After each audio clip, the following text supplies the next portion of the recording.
Are we live, Krista?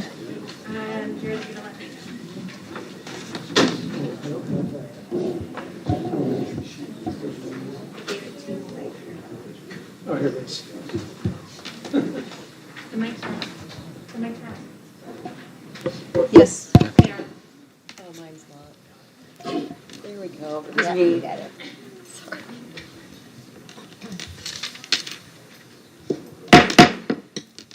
The board has now returned from executive session, so we'll move on with our regular meeting. Approval of the minutes from March 6th, 24, March 20th, 24, and April 3rd, 24. Are there any questions or comments? Hearing none, I make a motion to approve the minutes as presented. I second. I have a motion and a second. All in favor say aye. Aye. Any opposed? Motion carries. Next up is a public hearing on the Native American education. The board will vote to suspend the regular meeting to conduct a public hearing on Native American education. Do I have a motion? I so moved. I second. I have a motion and a second to suspend the regular meeting to conduct the public hearing on Native American education. All in favor say aye. Aye. Any opposed? Meeting suspended. Dr. J? Yeah. Madam President, members of the board and guests, I'll have a presentation coming up here in a second. I just need an adapter. So I'll get started as we get that rolling. So what we're doing tonight here is we're sharing with our community in a public forum the work that we do through different grants and different opportunities with our Native American students, and just give you kind of an update on the work and the progress that we've been doing this year.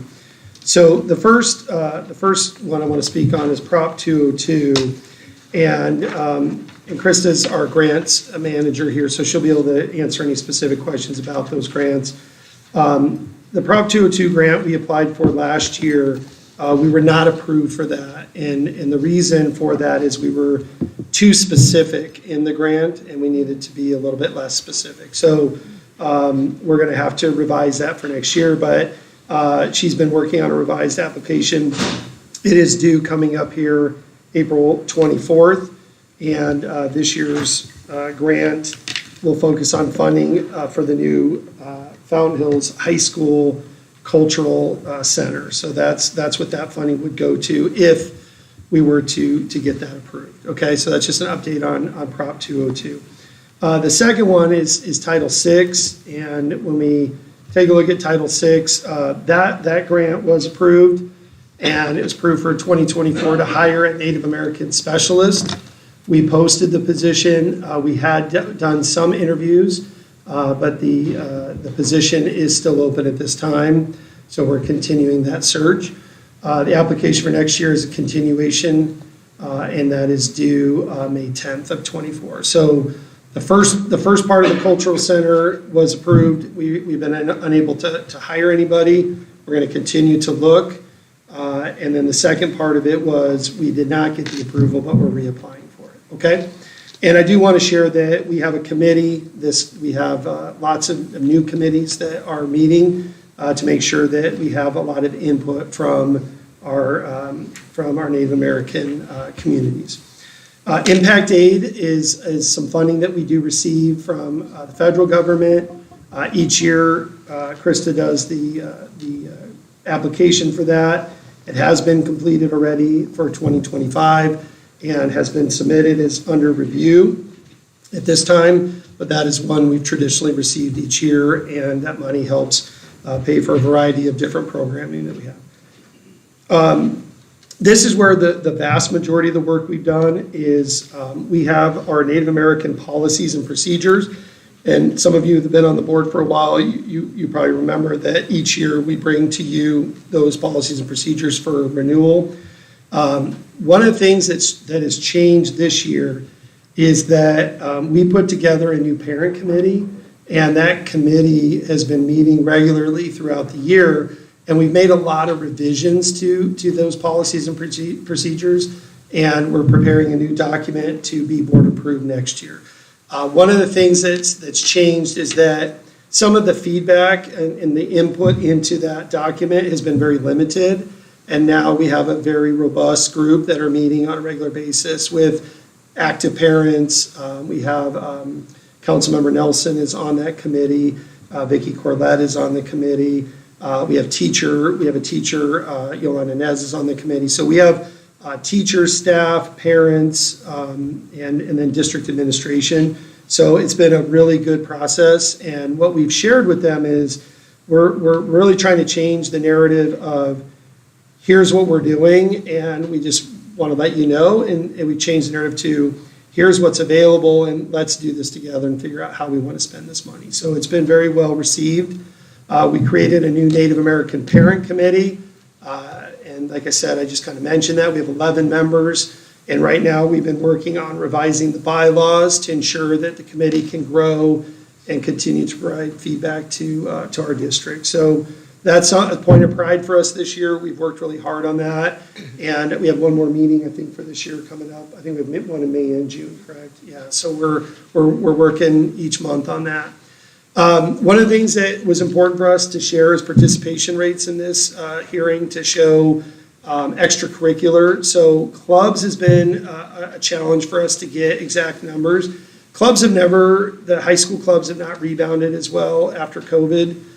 Part of it is, and I think Mr. Hartman can attest to this as former principal myself, we have limited number of kids, and when they're playing multiple sports, being in a club is just, it's really hard for them to manage all of that. My daughter last year played 4 sports, this year she's played 3, and being in a club is just not something she has the time to do. So those we don't have those numbers for you, but we do have athletics. So Native American students participated in 12 out of 15 sports programs. The highest participation rates were in girls basketball, softball, and boys basketball. Lowest participation rates were in wrestling, baseball, and cross country. So those are areas we can continue to look to grow and get more participation. But overall, the participation rate across sports has been good. Still areas to grow all of our students in all of our sports. I'd love to see a freshman varsity, JV and varsity at every level, but as a small district, that can be challenging. Okay. We did a back to school night that we do throughout each year. All schools are represented, provide information. The superintendent, executive director, who was here at the time, and all principals attended. We spend the day making sure that everyone has all the information. We go out to the rec center and make sure that all parents have everything that they need, take care of any issues there. Each year we do a survey. We have not had high participation rates in the survey, so the new Native American Parent Committee is going to develop that survey with us this year and help us to target it in better locations and help us get more of a higher participation rate. That's one of the goals of that for this year. So that is being discussed. We added Councilmember Nelson as a governing board representative. Couldn't be here tonight, but we've added him to have a voice up here in the governing board and also to be able to share updates and things that he would like to share with our community. So we're very excited to have him here and be a part of that. One of the things that was decided in last year's policies and procedures was to have one site council that was dedicated to discussing Native American participation and things like we're doing tonight of that nature. So each school site has or it will host their site council meeting to show the effectiveness of those policies and procedures. The original document was created in collaboration with Dr. Sweeney, Mr. Alexander, Kathy Quintana, and Leara Thompson is what was shared with me. I was not here at that time, but that's what was shared with me. And now that document will be revised by the parent committee instead of just 4 people. So it's now a larger committee. I have a student advisory board, and each year I've had my student advisory board. I have had representation from Fort McDowell on that, and that is something that we will continue to do. So there is participation there. We have a strong relationship with the education department. Dr. Corlett and I meet and talk on the phone frequently.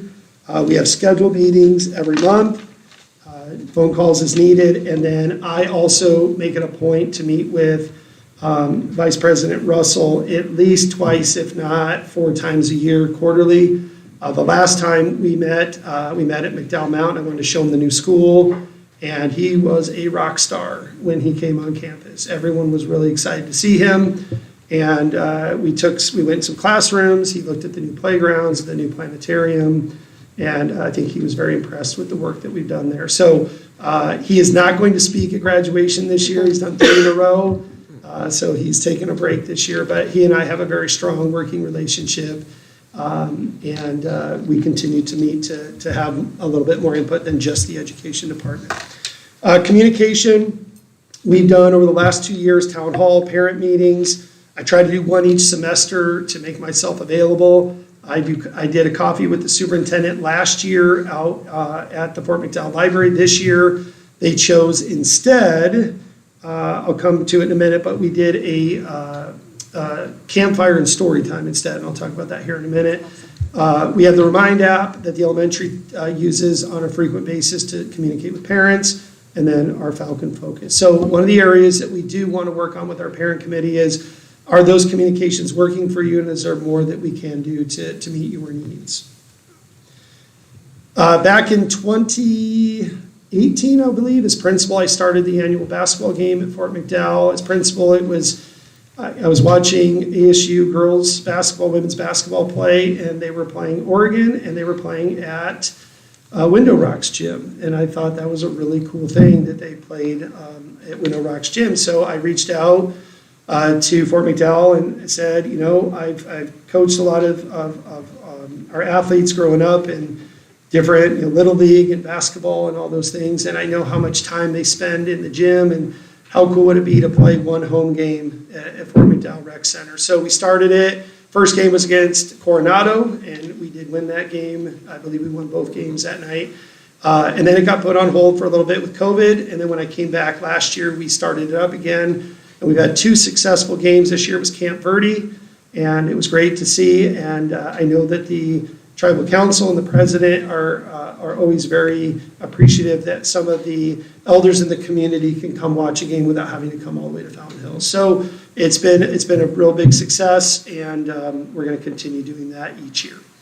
The Native American Specialist, again, is a new position. We've been unable to hire that, but once it is hired, they will help with the Native American Club, the parent committee, and run the cultural center that will be going in at that school. We've done cultural awareness training in previous years. This year, we did not have one, but we plan to next year. They come in and they just really talk about some things that our teachers and staff should know about the culture and about how all the different tribes have different, different things that have different significance, and it's just to make sure that our staff is aware of the needs of our students, to make sure that they're doing the best that they can with that. So that is something that's been going on in this district for many, many, many, many years, and we just did not have it this year. And I think part of that was the move, to be honest. We did no professional development when we came back because of the move. I think that's what really caused that. We did the campfire and story time. I did not tell any stories. I just made myself available to parents. But it was a really great event. They had a campfire. They had some of the adult drummers out, and they did songs. The librarian is fantastic out there, by the way, if you're watching. She does a great job. And she read books. They had pizza, s'mores. And I made myself available to the parents and just had conversations informally with them. And so it was a really good event. And with that, I'll take any questions about the work we've done and where we're headed. My only question is, can we as a board also be invited to the cultural awareness training? Yes, of course. Yep. Last time it was Leora Thompson did it. It was very well done. So yes, of course. I love the story time, the campfire and story time. I think that's awesome. I am glad we're able to go because I think that would be beneficial to us as well. And then my only question was, are we at risk of losing that grant for the Native American Specialist, or no, are we applying for an extension? We will be able to reapply. Okay. And the reason for it is we want to make sure we get that right, that position correct. Because so we're waiting for the the committee to feel that the right person has interviewed and selected. Thank you. Because this is a public meeting, and the board is in recess technically, if the community has any questions, we would accept your questions as well. No questions for Dr. J? Okay.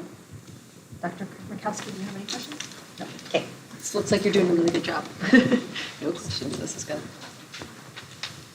All right. That concludes the public hearing. The board will vote to reconvene the regular meeting. Do I have a motion? I move we reconvene our usual meeting. I'll second. I have a motion and a second. All in favor say aye. Aye. Any opposed?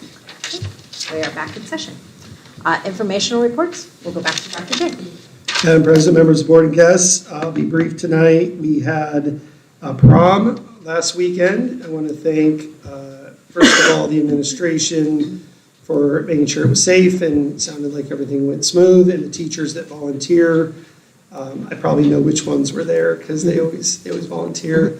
But as a parent, it was really nice to see, to go down to the fountain. And I've always seen everyone else do it, and to take pictures and all that was really cool. So everything went really smooth. I want to thank the coalition for the Falcon Promise. That is one of the best things in all of public education. So if you have any questions, please reach out to us. But our students lead a whole process of where everyone makes a promise not to drink or do drugs on prom night. And they take that promise and they live by it, and it sounds like everything went smooth, and we're really thankful for that. I volunteered at the Tour de Scottsdale, so a lot of you couldn't get out of town last weekend. I was the guy on the side of the road giving water out to 3,000 bikers. What I was most disappointed about was Dr. Sweeney did not ride by, and I did call him and ask him where he was. But anyway, it was a Kiwanis event. I'm a Kiwanian, and so Noon Kiwanis did that, and it was just a really great event. And it was interesting, the first group came through and they didn't stop. They're all trying to win. And then at the end, it was a lot of people stopping that were trying to get through. So we gave them water, we had snacks, fruit, bathrooms. So we even put on our marquee, water here. So it was really good. I was glad to be a part of that. Also, we have, I want to publicly thank Dick Bauer, Rotarian. I'm also Rotarian. Dick Bauer and Todd Harris. So we've been working really hard, Todd and I, on a maintenance plan for next year and how we're going to solve some of our building issues. And Dick Bauer is a former roofing expert, and he's in our Rotary Club, and he volunteered to come out and take a look at our roofs and give us some ideas. And we actually came up with some really cool things of what we might be able to do. I'm not ready to say them out loud yet, but they're going to be really good ways. I think we can correct some of these problems ourselves and move forward. So thank you to Dick and Todd for doing that. And then lastly, I need to share that we have our math curriculum on display at McDowell Mountain Elementary School and just McDowell. McDowell Mountain Elementary School, for anyone that wants to take a look at that. And then also the Literary Committee is recommending that we approve the Hunger Games book. And Ms. Flowers, what grade? 8th and up, okay? And that will be on display starting tomorrow for 60 days, then come to you. With that, I conclude my comments. Are there any questions or comments for Dr. J? Yep. Hearing none, we will move on to district celebrations. Unfortunately, Mr. Wilkinson could not be here tonight, so Dr. J, I believe, will be handling the McDowell Mountain celebration. I am. This is really small print for me. Do you need my readers? I might. I'm getting old. All right. So if you can come up when I call your name, I'm gonna read here and then come down and give you your certificate, your coin, and anything else we have to give for you. So first off, we have for our staff, David Fields. David, come on down.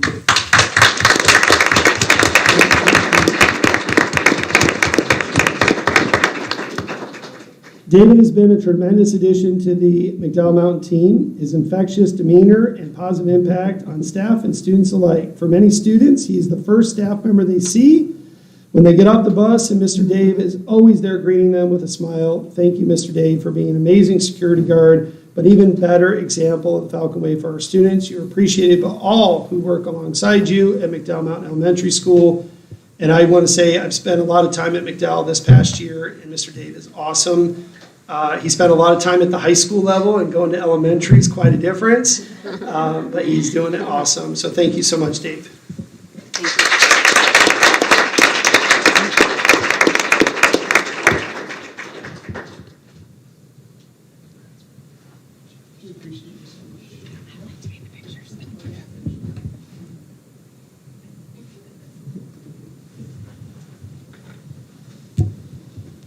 All right. Next up, we have our McDowell Mountain student, Sebastian Labonte. Come on down. Yeah. Sebastian is an excellent, outstanding student to have in class. I am so excited to be able to nominate Sebastian as the Falcon of the Month. Sebastian consistently demonstrates what it's like to be responsible in class by following directions quickly, participating in his education, and making smart and safe choices. He is respectful to others, a good listener, and loved by all teachers. He gives great insights in class and is so creative, funny, as we just saw, and smart. Congratulations, Sebastian.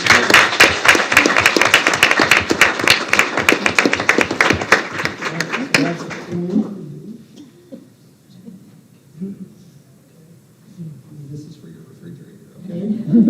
Right here, buddy. Just take a picture for the newspaper, okay? All right, congratulations.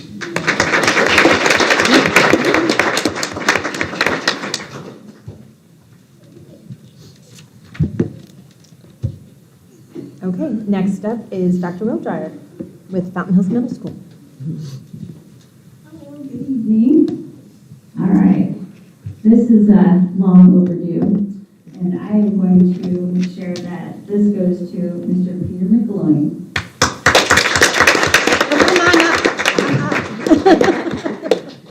Don't leave her up there by herself. Oh, we do the song and dance all day. So since the start of the year, when Fountain Hills Middle School moved into the district office, I have had the privilege to work more closely with Pete. I've been firsthand witness to his exceptional dedication, professionalism, and unwavering commitment to the well-being and success of both students and staff. His ability to build bridges and foster strong relationships is one of the many qualities I admire most. He collaborates well with parents, students, and staff with respect, kindness, and a true sense of sincerity. His positivity is catchy and spreads widely throughout our school. It's an honor to work with him and have Mr. McGloin as part of our Fountain Hills Middle School family.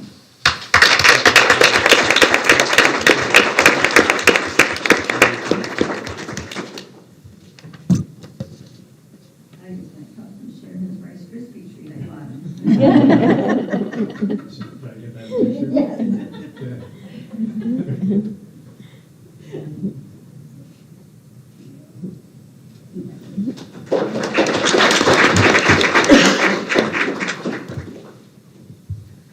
Okay, for our student, it is 8th grader Michaela Smith.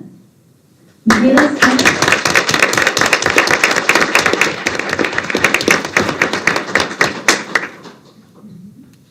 She's super excited. Is thoughtful and very serious and a bright, hardworking student.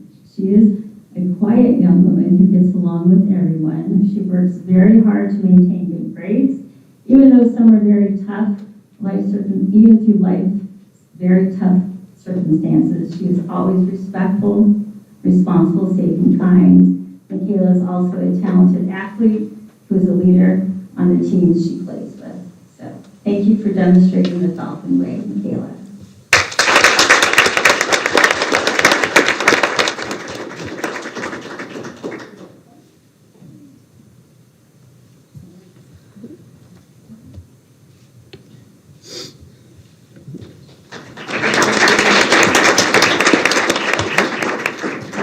Next up is Mr. Herman, again, not in a talking shirt, but we'll let him come up. I wanted to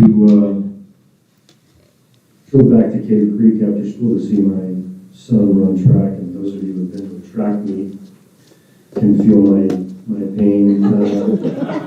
Little warm out there, and I didn't even get to see him run. But now we're back, and the Falcon shirt got a tad sweaty. So I'll do better. Good evening, everyone. Dr. J. Our Falcon of the Month for faculty is Amanda Maurer.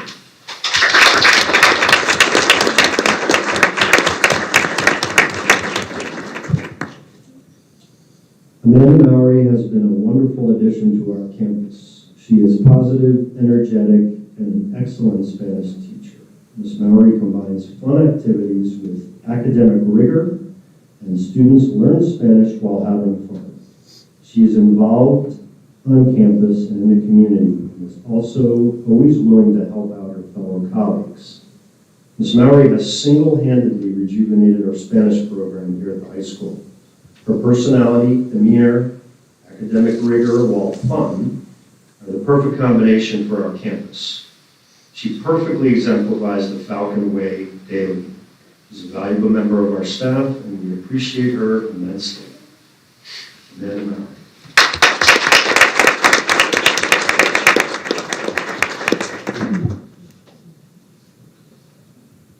I don't know how we're supposed to treat.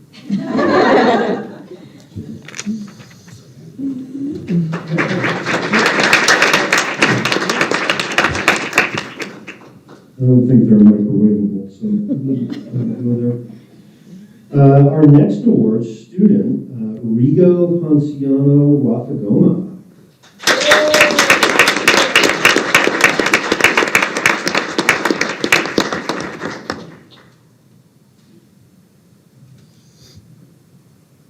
Rigo is a testament to resilience and growth, as he has undergone a remarkable transformation over the last 3 years. Formerly known for his ability to end up in Miss Wynn's office, and not to say hello, Rigo has made an extraordinary turnaround, embodying the epitome of personal growth. He has achieved an impressive record of straight A's across all subjects, and is a respectful student who works hard and has focus.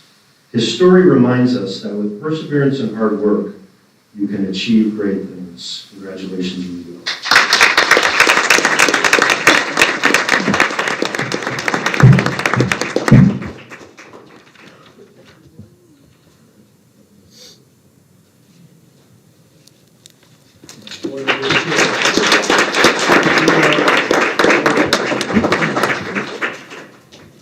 Next up, we have the district office / transportation staff.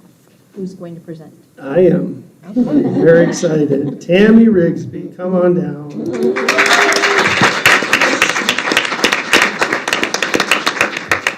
So Tammy joined us this year and has just been awesome. She's made the office a great place. By the way, I'm sorry that Nick Saban couldn't be here to do this for you. She's a big Alabama fan, so George, I'm sorry, but yeah, he's got his Georgia shirt on. But we have a lot of fun. She always has great quotes on her door, always sports metaphors, and we have a lot of fun. And she is very, very good at her job. She works really hard. She's not afraid to call a company or get things done for us. And so I've been so excited to have her. We have a wonderful finance team that Mr. Hartman's going to be able to work with. And just her energy coming in every day with a positive work ethic, has brought just a lot of continuity to our finance team. And like I said, we have a lot of fun up there. We plan our monthly, we haven't done one in a while, but our monthly potlucks. We do have a lot of fun up there. But Tammy has come in and just really grasped the job, take it to a whole nother level, and has done great work. So we're so happy you're here, Tammy.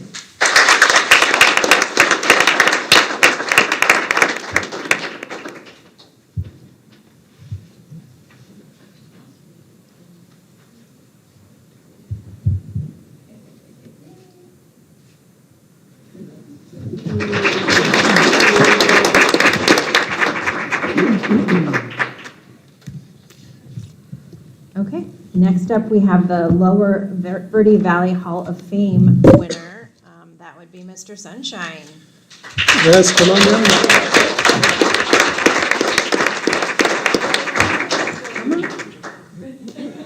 Are you going to talk? Yes, I will. Mr. Sunshine, we're so proud of you for being selected for the Hall of Fame. 18 years, right? Okay, he always gives me a different number. He's an English teacher now. I just want to share, when I was principal of the high school, and I would stop in classrooms frequently, and whenever I'd stop into Jamie's room, it was really hard to leave. If you've ever watched him lead a discussion, talk about a book that they're reading, it's just, you're so engrossed by it, you just can't get up. And so that's why the students love having him as a teacher. He makes it where kids enjoy English, they enjoy reading. He's a wonderful writer. If you've ever seen him speak at graduation, the way he ties things together, just a very talented man. And he's very humble. This is probably killing him being up here, but he is very humble. But he's made a difference in so many students' lives. And I can say as a parent who's had two of my children have had Jamie, they look forward to it. Like that is when they get their schedule, they're so excited to have Mr. Sunshine. And I know a lot of the kids have felt that way. In fact, we had to, I think, adjust the Silver Falcon Award so he doesn't speak at every graduation. And I think he's up soon. So, but he's been here a long time, and that's what the Fountain Hills, Lower Verde, this community's Lower Verde Hall of Fame is about, is honoring people who are dedicated to this community and making a difference. And Jamie Sunshine has done that. So congratulations.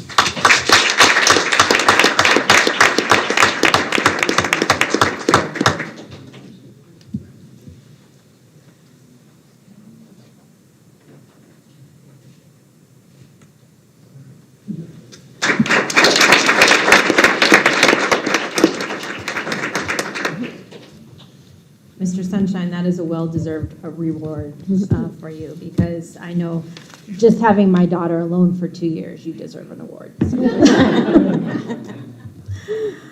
All right, next up, we're going to have Dr. J talk about the high school A letter grade. Madam President, members of the board and guests, I am so excited. We've known this for a while, but it took a while for the sign to show up, and we really wanted a sign to make it more official. So I am so happy to announce that the high school, through tremendous work with our PLC time, the ability to have formative assessments, take that data, our reteach program that has been very powerful over the years has been back up and running at a high level. And all that work combined, which I'm going to present next on ACT scores, will show you why the high school is able to move so quickly back into the tradition of excellence that has been there. 2 years ago, the school original letter grade that came out that year was a C.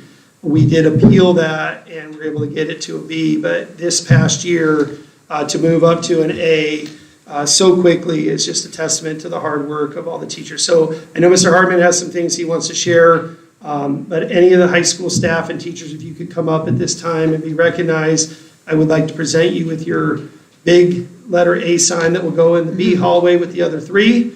And Mr. Hartman, you're welcome to speak. Come on, lady. Any high school people, please.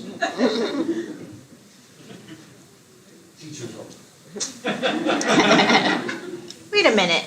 Who decided that? Come on up, you high school students. school. Come on. I helped. That's right. It's your test scores, right? The test. We just can't give him a mic. 'Cause, so this is really their award, the teachers and the students. A school is not like a normal corporation, I guess. It's a family, it's collegial, everyone has a hand in this. Thanks, Dr. J, for also your hand in this as well, and thank you to all of you and all of your colleagues. We do have pins and a certificate and a medal for each one of you. And I think I have way too many because I really believe that every staff member, from custodial to teacher to aide to admin, it was just a team effort. So we'll be celebrating that soon here, but congrats to all of you and great job.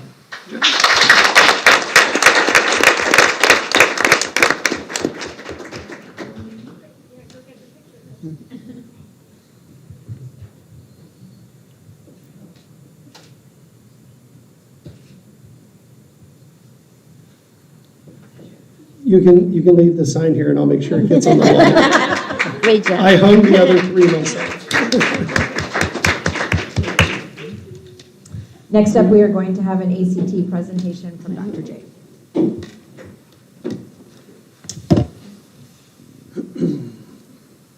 All right, Madam President, members of the board and guests, tonight I'm speaking regarding ACT scores. This is something that we've had as an upcoming agenda item for a while. But these are going to be reflective of last year, which is what was used to get this A letter grade. As a result of the new ACT scores are coming in any moment now, and we're still testing some students for ACT. So I'll walk you through that. So if we look at so I'm going to go back 2 years, just to kind of give you a comparison here. And the reason I'm only going to go back 2 years is because prior to that, the only ACT score data we had was the kids who went out and took it on a Saturday by themselves. It's completely different data. So if you take out of 125, 150 juniors or sophomores that take it, only a percentage of them are going to go take it on their own as part of their college preparation.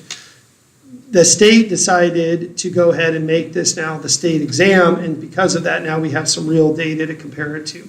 So if you look at this past year's in green, 23, you can see that the high school surpassed in every single category their 22 scores. And I'll give you some more details on that, but I want to show you that from the composite all the way through, they did have growth. This is compared to the state average. So the state average is in blue, Fountain Hills is in green. And again, you can see that we surpassed the state average in every category. So what that meant for the high school letter grade was that their proficiency went up, which is roughly about 30% of your letter grade. And then because they had so much growth from the year before, you can see here from one year to the next, I believe they got all the growth points, or pretty close to all of them. So that's another 20 points or 20% of the grade. So that is what really propelled them into that A, was that growth. So a big part of that is growth. So we beat the state average 100%. If we break down the scores now a little bit more, you can see that the composite went from 18.10 to 19.03. What's in parentheses is the state average, so you can kind of see how that compares. Math went up and reading went up a full point. English went up a full point. Science went up a full point. And STEM went up a full point. So a lot of growth there, and that's really what propelled them. If you look at students who were meeting highly proficient or proficient levels, you can see that from 22 to 23, the composite stayed roughly the same. It's a little lower by 0.3%, but math went up, and some of those scores went up pretty drastically, especially when you look at the reading at 53 and the science at 52, STEM at 52. So for those of you who don't understand how letter grades work and how the state testing works, a student can get a 1 through 4 on the exam. So a 4 means they're highly proficient, they're beyond what is expected to know. And you get, I believe, 1.4 points for every student who gets a highly proficient score. If they get a 3, that means they're at grade level, they're proficient, you get 1 point for them. A student who is approaching, which means they're a little behind, but they're close, you get 0.6 for those students. And if they are a 1, you get no points for them.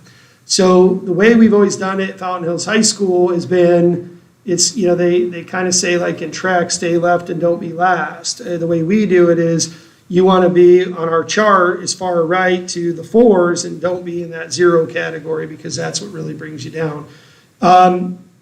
If you look at Aspire, which is our 9th grade test from 22 to 23, we had some really, really nice growth. So you can see these are the 3 areas that are there: exceeding, already, close, and then in need of support. So the exceeding went from 49 to 64% in English. And then the total average score went up. And then exceeding in reading went from 35 to 50.98, so almost 51%, and the average score went up. And in science, it went from 26 and 22 to 41.58, plus you have the kids who are close at 23%, that means they're getting really close to that number. And then you have in math, again, 27 to 50%. So that's our freshman class coming in. Those freshman teachers doing a really good job of moving the needle.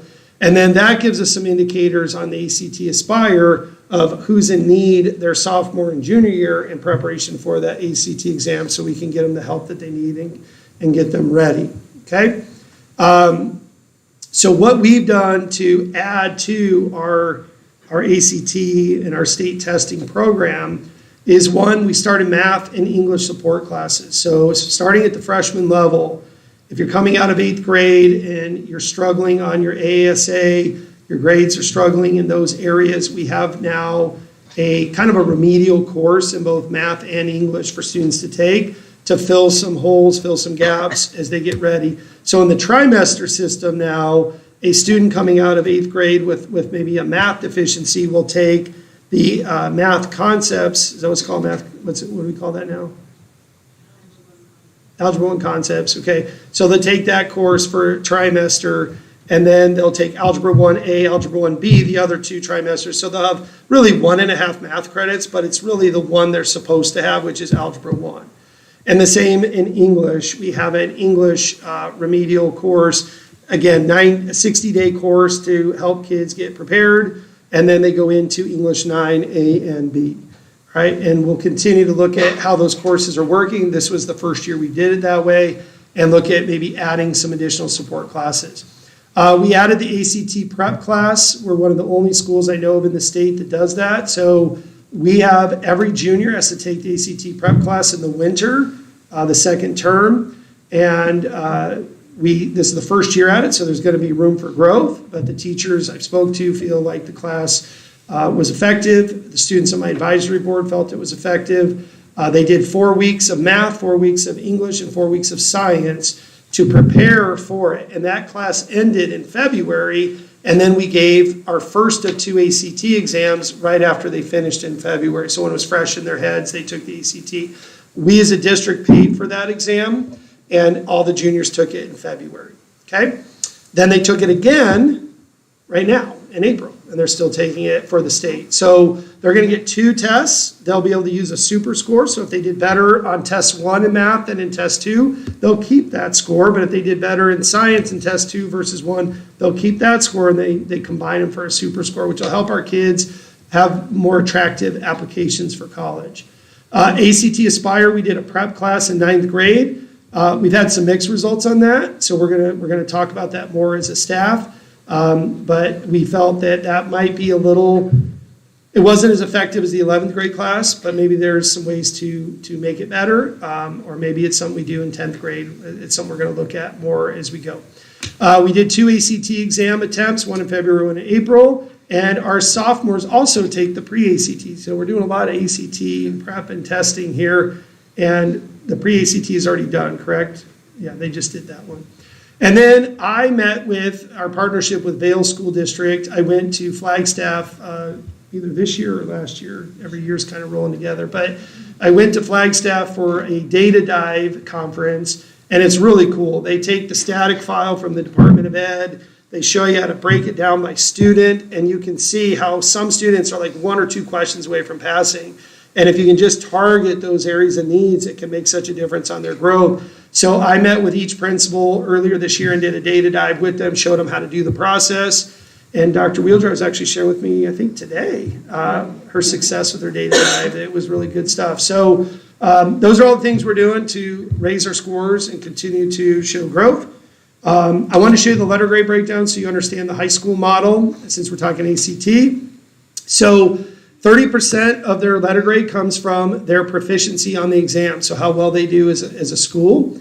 And then 20% of it is growth, so how they did in comparison to previous years as a cohort. So they're looking at that grade when they were in 9th grade, when they were in 8th grade, and so forth. And then we get the third section there is ELL points. We do not qualify for that because we don't have enough students. So our letter grade is actually calculated at 90 points instead of 100. And then we have our grad rate, which comes to 20%. And basically, if you don't have above a 90% graduation rate, you're probably not getting an A. That is almost impossible to get an A without a 90% graduation rate. So that is why we talk a lot to our principals and our counselor about watching every single senior all the way through to get that grad rate up over 90%. And last year it was above 90. It's always 2 years out. So this next year's letter grade will be off the class of 23, which graduated last year, and they were over 90%. So we should get all 20 points. And now it's on Mr. Hartman to finish this year out strong and keep us above 90% for the following year, for next year. And then we have what's called the CCRI document, which is anyone who's done it, you're like, oh, the CCRI. That is a long document. That's a summer document. And you got to go through every senior and figure out if they have points in each category, if it's red or it's blue. It is a long process. So typically we've averaged around 16 points out of 20 on that. And that really, a lot of that's tied to EVIT participation. So if you have strong EVIT participation, that helps. That's why I push it so hard, because EVIT's awesome. And then you get bonus points for your science scores. So if your science scores are good, you can get up to 3 bonus points. And if you're Aspire, if you have, you get 1.5% if you tested greater or equal to 90%, which is easy to get those points. And then 3 points for percent tested greater than or equal to 95%. So the high school got 6.5 bonus points, which pushed them over the top to get that A letter grade. So that's how it works for them. This is our actual score here. You can see the letter grade at the bottom. We had proficiency. We got 21.56 out of 30. We got 10 out of 10 for subgroup improvement. We got, for the graduation rate improvement, we got 0 out of 5. I'll come back to that. Dropout rate improvement, 4.7 out of 5 points. Graduation rate, we got 10 out of 10. Graduation improvement, 0 out of 10. CCRI, 15.5. I said it hovers around 16. And then our bonus points. Now, if you do that math, George, it's not going to add up. And I'm going to tell you why. Okay? I saw you take a picture. Okay. I'm saving you a call. All right. So here's what's going to happen. The high school, when I arrived, there was some turnover and new people in different positions, and a bunch of kids got labeled wrong in the system. So the graduation rate was actually reported to the state. It went from like 93 to 79%, but it wasn't accurate. But that's what they calculated it on. So that's why you see a 0 out of 10 for grad rate improvement and another 0 out of 5 for the subgroup graduation improvement. So I appealed that to the state and through a long process. And I was able to show that we had a handful of students, around 10 or 12, that were labeled wrong in the system. They were put in as completers instead of graduates. And the only way you can be a completer is if you pass the Ames test. And for those who've been in education a long time ago, that's a long time ago. So that, I think the C and the G look similar, and someone just pushed the wrong button. So I was able to go and appeal that, and we won the appeal, and we got those points back. So that's why they end up with an A, but that math won't add up. Okay? With that, I'll take any questions. Other questions for Dr. J? So that final points was incorrect, right? Yeah, because what you do is you take whatever, so if you see total points, 61.23, you're going to divide that by 90, and you're going to get a percentage, and then the bonus points go on top of the percentage, not in the original calculation. And so you're missing those points. And what the state does is they don't give you a new point total, they just change it to an A if you get the approval. Okay. So I had us at like 89.5 5.557. I'm just kidding. It was really close. And they felt that we showed enough that we should be an A-rated school, and they gave it to us. Thank you for doing Yeah. Are there other questions for Dr. J? So this was the first year of the ACT, the pre-ACT class. Yes. So next year, we should see even better results, right? Yeah. Yes, yes. No, you guys, that's great. I love to see the improvement, and I appreciate everybody's hard work on Yeah. that. Thank you. And thank you for being creative and coming up with the classes, and for our teachers for the extra teaching on trying to get our students up and ready and proficient. Yep. Okay, next up is public comments. Krista, do we have public comments?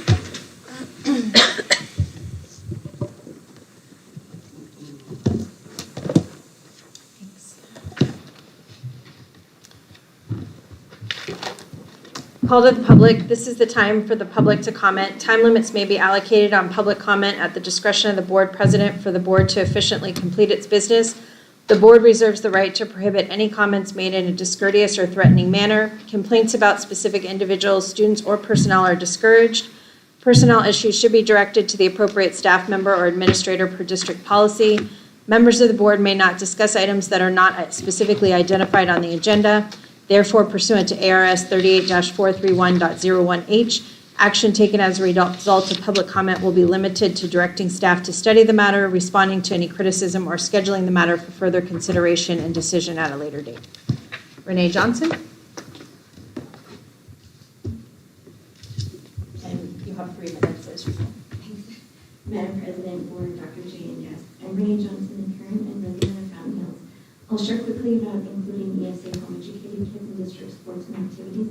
We hope that the board will allow them to participate. I hate to make this all about money because my kid really just wants to run, but there's a real dollar side to this issue, and there are lots of ways to look at it. A few weeks ago, I mailed you ARS 15-802. It's about school instruction. It says the person who has custody of the child shall choose a public, private, or charter school or homeschool to provide instruction, or shall sign a contract to participate in an Arizona Empowerment Scholarship.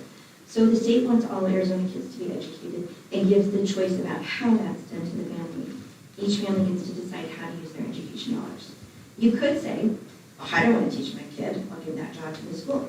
So those education dollars go to that school with that kid. Now this parent has free time Monday through Friday, while the school has the responsibility for educating. A lot of people would use that free time to get a job. Then they would have money to pay for extra things for their kids. Someone else says, no, I'm going to take that responsibility for myself. We will home educate. With this choice, if a parent chooses ESA, the education money from the state, which is 90% of the amount that the public school receives for that student, is used by the parent to fulfill their responsibility to educate this kid. They're going to need books, maybe a tutor, and some supplies. So with this choice, there's no free time Monday through Friday. Their time is spent educating. So it's a trade-off. If you want the free time and not the responsibility, you send your kid to a school and spend your education dollars there. Or you want to do the job, you spend the dollars yourself, but you don't get the free time. Either way, the state gives each family the choice for how to allocate their child's education dollars. Some will say, that stinks. Everyone should have to spend their education dollars the same way, or just go without them. The state legislature did this to us, so I'm going to vote for someone else next time to get this thing changed. Someone else might say even, forget those ESA families, they're just using my tax dollars to pay athletic fees that my family has to pay with our own money. And that would be one way to look at it. Some might even go a step further and think, I'm going to do everything I can to block these families who use their education dollars in ways I disagree with. That could happen. But why is one way of using state allocated education dollars acceptable and another choice not okay or wrong? When I first heard about a universal ESA, I thought it was a terrible idea. I vote for schools and libraries every chance I get. I would never have voted for the ESA. But the state legislators did get what they wanted. There are a variety of choices for families to find the best fit for their kids. Home education is not for everyone, but I'm not going to blame families who choose to use their education dollars differently than I do. It's a trade-off and a personal choice the state has given to each family. We hope the district will choose to benefit from ESA home educated students and place us in a position to receive education dollars through them. Thank you for your time and your service and consideration. Thank you. And I do have that on the beginning of May agenda. I think it's May 1st. Silent picture, thank you. That's the end of our public comments. We will move on to action items. First item up is the personnel action. Are there questions or comments regarding the personnel action?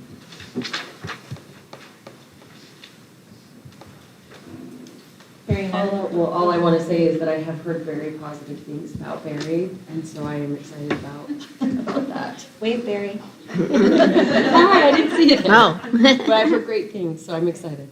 Thank you. She's a rock star. me too. Are there any other questions regarding the personnel action? Hearing none, I motion that we approve the personnel action as presented. A second. I have a motion and a second. All in favor, say aye. Aye. Any opposed? Okay, motion carries. Welcome aboard, Mayor.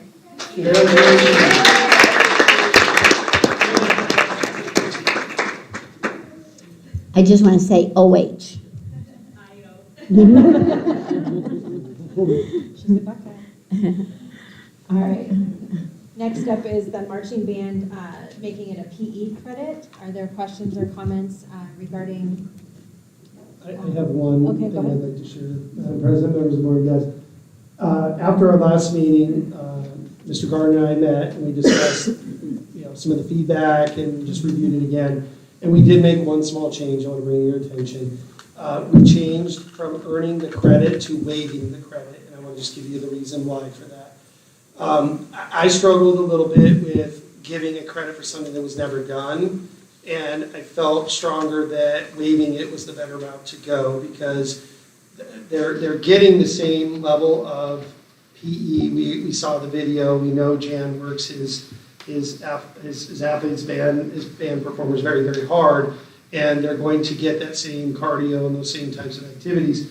But we felt that waiving it was the better way to go. So it was both of us agreed upon that we felt it was just a cleaner look than to award a credit to somebody for a class they did not take. Okay? Thank you. So they will be getting a credit for the class, just not the PE health credit? No, we would waive that graduation requirement from Fountain Hills School District. It's a Fountain Hills School District rule. So what would happen is if they finish all 4 years of band and they never took PE, we would waive that requirement. It wouldn't hold them back from getting a diploma. Okay. Yeah. And they don't currently get a credit right now for marching band. It's not like an elective credit or anything? They do get elected. They do get, so they get So 4 they'll credits. still get that. Yeah, they get a credit They for just band. wouldn't get an extra credit that Correct. covered PE. Correct. Okay. Okay, thank you for that. And we have no clarification. shortage of credits with trimesters anymore, so there was really no need for it other than to get to the same end, and we thought it was cleaner to do a waiver. Yeah, it was mainly to meet that requirement. Correct. And we know they're getting work out either way. Yes. All right. Are there any other questions or comments regarding the waiver for the band, marching band to get a waiver for the PE credit? I feel more comfortable that way. I think it was good. Okay. Hearing none, do I have a motion? I move we approve to waive the PE credit for students who participate in marching band. I'll second. I have a motion and a second. All in favor, say aye. Aye. Any opposed? Motion carries. Next up is the purchase of our $100,000 for Logicalis to install an additional security camera system. Dr. J? Madam President, members of the board and guests, I'm here to take any further questions after our last discussion, and I'm here to answer questions you have. Okay. I have some too. Do you have some? Yeah. Dr. Kowski? I have 3 questions. My understanding is there's the ability to have facial recognition on the cameras. I believe it's a feature that we have available to us. So the question is it by default, or is it defaulted on or turned on, or is it only targeted to certain individuals, or what? Yeah, it's defaulted off until you guys enable it, and that's up to you guys on per camera and Can you Okay. come up? And we put the faces that we want recognized in there, correct? That was kind of it, or a database that we want it to have access to, is that correct? Correct, so like people of interest out there is like registered sex offenders, so that shouldn't be on campus. Or like a restraining order against a Restraining order, parent. exactly, correct. Okay. Second question. So the cameras, I understand, are hardwired, but the access, like Dr. J or whoever else has access to the video feeds, that's wireless. What are the protections for hacking? I mean, to protect others from getting access to it? Great question. So the encryption on the camera, so at rest, so when it's on the cameras, it's AES 128, and then AES in the cloud to AES 256, so it's essentially government-rated encryption. All of your guys' data as well. Okay. And then the third question, who controls the access to the images? Is that determined by you guys or by us, or? Yes, it's all of your guys' data. Okay. All right. That's all the questions I It's our data, have. but it exists on a cloud, correct? Like, So not it's- like hard in here? So yes, it's on, so all the cameras have 30 days retention directly on the camera itself, and then it copies it up to the cloud for you guys to view and to save as many clips as you guys need. But once again, all that local storage is on device itself. That's why we're not cloud-based, we're hybrid cloud-based. So do we have to go and actively upload it to a cloud in order for it to be stored there, or is it routinely storing? Great Some question. So you base have, data. yeah, 20, it records 24/7 up to 30 days. So if you need to save a clip, you just go and you save it for a minute, up to 24 hours, and you can save as many of those clips as you want. So after 30 days, is it gone? No. If we didn't save it? If you didn't save it, correct. Okay. Yes. But once again, you guys can even set it up, it's like your guys' retention today is well below 30 days, so with your guys' on-prem system that we were talking about, that's where you guys have to balance the retention as well as the image quality. Since we are in hybrid cloud-based and it's on device itself, it's guaranteed 30 days at that 24/7 recording. You guys, once again, if you want to save 24 hours worth of clips on all your cameras, you guys could, and it would last. And we could set it up to save all the time if we need to, and You guys wipe need to after a do certain, that like a longer manually. period of time? Okay.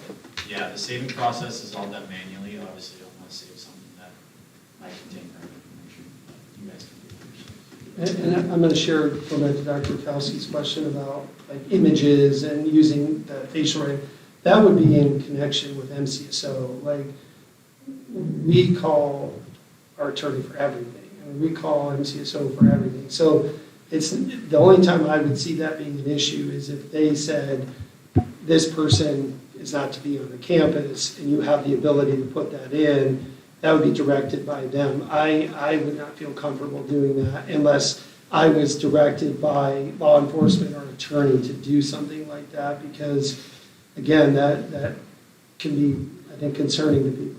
Well, for example, in a situation where we have maybe a student that's been expelled and they're not supposed to be on campus, is that a situation where that person? It would be if there's I think if there was a threat assessment or there was a threat to the school and we had their yearbook picture. And I've had that as a principal before, where I've had to manually walk to every classroom and say, if this kid, you see them, you go call 911 immediately. That's a rare case, obviously, that can happen. But having the ability to upload that picture and have that available is a nice additional layer. But I just want to be clear that is not, we're not in the business of,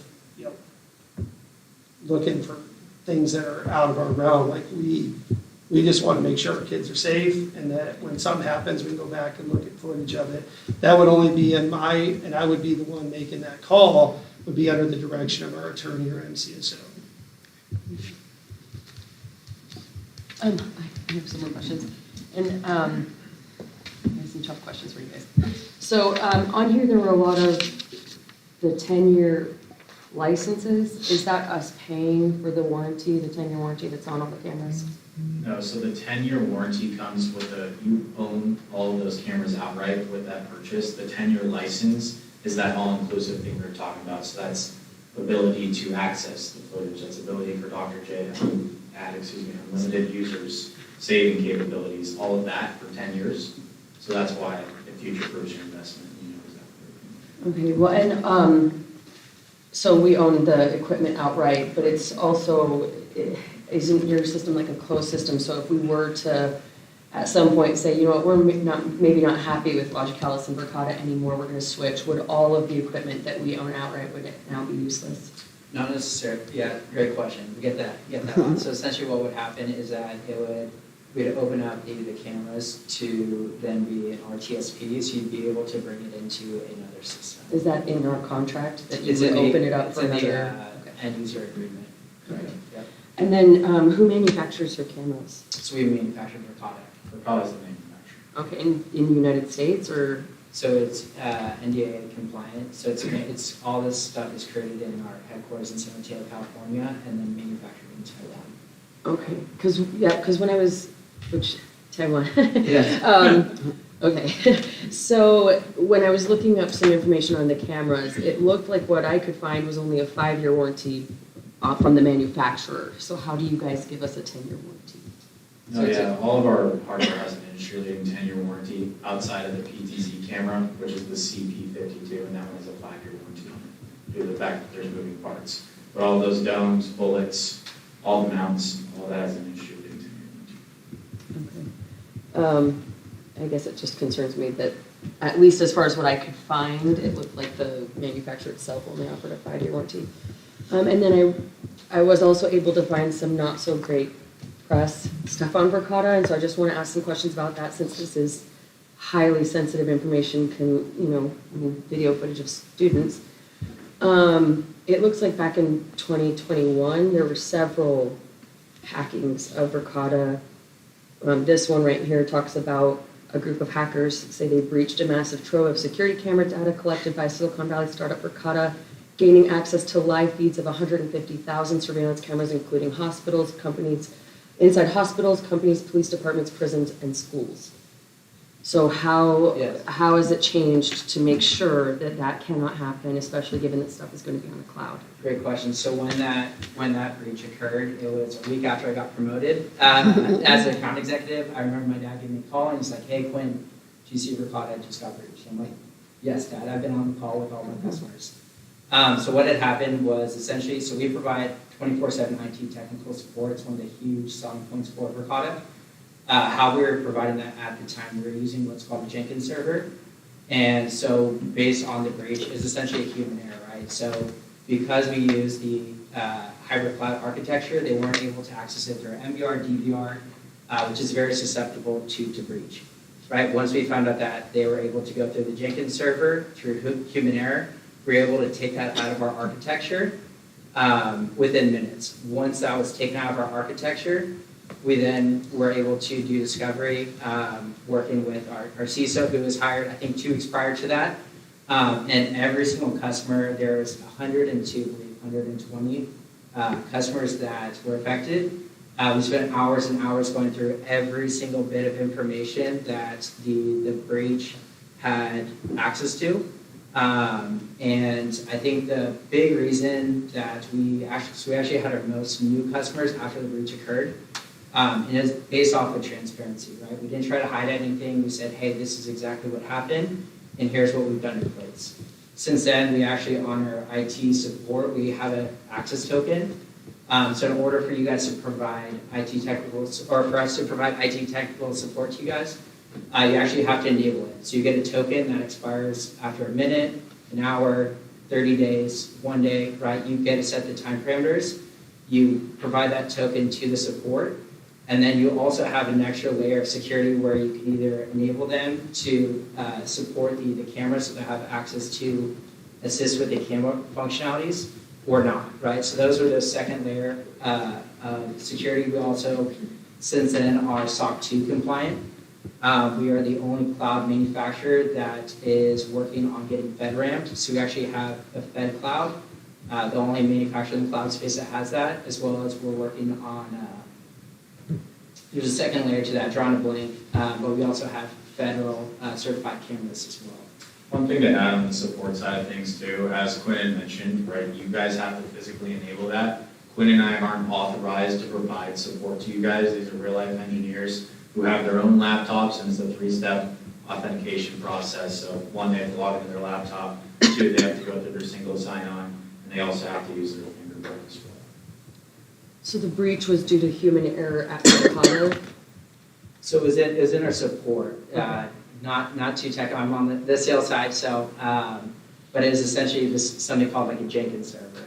So essentially allowed to remote troubleshooting. And essentially what was happening is that on that with the Jenkins server allowed to assist customers with like changing the brightness on the cameras to affect the image quality, change the field of view, right? So then once we found that was the human error, immediately revoked that out of our architecture.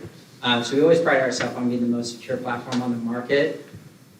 With finding that vulnerability, right, we're able to take that and now we can guarantee the most secure platform on the market. So almost a blessing. Basically imagine it like a username and password. That's what used to be the case in order to provide support. And since then, we obviously moved that Jenkins server, enabled it to now, one, it's not a username and password. We have our own engineers with a 3-step authentication process, and also a support token. So whenever they enable and disable a support token, it spits out a different token for us to be able to go into your guys' system. And once again, that's if you guys enable it to begin with. Okay. And then you said it's the most secure on the platform, is that what you said? What's that? You said it's the most secure Yes. on the platform, yes. But is it more secure than something on site that's Great- closed Great and not on question. the cloud? Yeah, so how Verkada got started, so essentially, the system you guys have today is a typical MVR DVR system, so DVR, digital video recorder. So what that does is all of your camera footage goes directly to that MVR DVR, right? So in that, it provides an easy access point to sensitive information. Some of them have to be physically there though, right? Correct? And Yeah, plugging but into it? also, yeah, Exactly. depending on your guys' firewall, right, if you guys were to view any footage remotely, you'd also make yourself subject to cybersecurity threats. With the current one that we have, there's Correct. more state-of-the-art ones that So you'd could have be to like used, hook up on a correct? firewall, VPN in. No, any on-premise architecture that requires an NVR and DVR. So once again, Verkada's hybrid cloud-based. So imagine those mini NVRs and DVRs being on the camera itself. You can't pull data from them because we obviously leverage AWS. But imagine your guys' NVR, DVR in device rather than in an IT closet per se. What's the benefit to having it on camera? Once again, we're leveraging the cloud, right? So the footage isn't stored. Like if somebody went outside of your guys' campus today, they can't take the footage off of our camera feed by any means. But if they went to your guys' IDF right here and smashed it, you guys would lose all your footage if they stole it. I understand, but I guess my concern is more the other way, where I'm more concerned about the outside hacking versus someone inside running like a spy operation and going in there to steal the What footage. would happen if the server it's housed on were to go down, then what? We lose all that data? Yeah, you guys would also lose a lot of your footage. Well, As well as from what I understand, we have a really outdated server in general, and so if we're going to spend money on upgrading our security, I think that's definitely one of the things that money would need to be spent on. I have major concerns with our children being on the cloud, especially as a public entity. You know, we're charged with the safety of other people's children. And I mean, cameras are already concerning to a lot of people. And so to have it be on the cloud, especially when, how long has Verkada been around? That's a great question, so 8 years. Okay. And then as far as, customer references in the state, so we're in about 140, 150 educational organizations. So I know Bill's school district was mentioned, Cave Creek. Yeah. I have another hard question? Yes. Have some of the school districts been, because I tried to reach out to Yuma because I recently Yeah, heard that great they are question. replacing their Verkada cameras now with another system. I called and left a voicemail, I haven't heard back, but that's Yes. been the rumor. It's been rumored that there's several schools doing that because they've experienced some issues. And are you guys aware of that? Is that happening? And No, yeah, Yuma, I don't know if I can speak too much on their behalf, but they're one of my customers who purchases frequently. Actually, one of our first Verkada SLED school local education customer. So they have over 1,200 Verkada cameras, and they're actually expanding to their elementary school district, I think adding access control and visitor management system. as well as indoor intercom, which is another one of those products. so have you guys lost any contracts? We Any school haven't, no. contracts? Okay. And I reached out to both superintendents up there, and Yeah, I called them. they have Messaged them not, too. they have not called me back, but I left messages for both. Okay, I guess my other questions are for Dr. J. Sure. Because we originally had gotten 3 quotes. Correct. When we changed the scope of the work and we received this grant and we changed kind of what we were going to do because of the grant, did we give these other companies an opportunity to rebid? We only can, I'll let Krista speak to that, she's the one who runs the grant, but there is a requirement of the company, and only, I believe, 2 of them qualified. Is that correct? So, yeah. I actually didn't even look up high tech, I will be honest with you. But it has to be a federally approved co-op in order to purchase with grant money. And the difference between high tech and Logicalis, if it was a lower price and a better deal is what I looked at. As far as the requirement to be part of the federal co-op, the other companies that were, because I believe that one of the companies did what they needed to do to be put on that list, were they then given an opportunity to pursue this at all? What we did is, we're trying to stick as close to the grant, and I'm gonna go back and check that high-tech Logicalis for you. I know my understanding, working with Mr. Alexander on it, and I'll have to go back and check though, was that Logicalis was we considered the better deal. We've also have used them on other occasions and had success with the work that they've done. I will say that when you go back and, what was the question again? I lost my train of thought. I'm sorry. I believe that one of the companies was told that they didn't qualify because of needing to be part of a co-op, but I believe they took the steps to qualify now, and I don't believe they were given an opportunity to bid this. So when the grant was completed, the actual grant itself that was approved says Verkada cameras.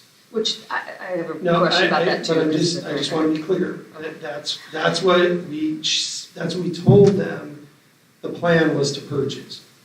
So if you change that, I have to go obviously back and rework through that, but I want to go back to 2019. I think this is important, okay? So in 2019, we were getting ready to do a large camera purchase when I was principal at high school. And James Carrick and I worked extensively on that for Dr. Allen. We walked the campus many, many times. We had a plan in place, and we allowed the companies back then to provide samples and demo of their product. I never heard of Verkada, never heard of the companies. I was just principal trying to get through my day. When I played with the cameras, it was by far the best one. And I said to Rob, this is what we need to have. And then COVID happened that year, 2019, 2020. I left the district, I came back 2 years later, and we bought a bunch of Panasonics.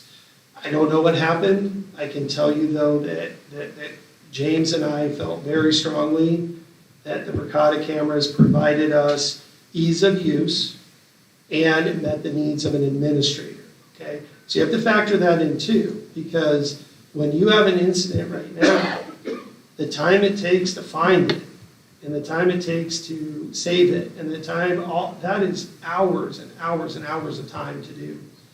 And I remember when I was playing with the camera, I took my finger on a screen and I drew a box around the front doors of the high school.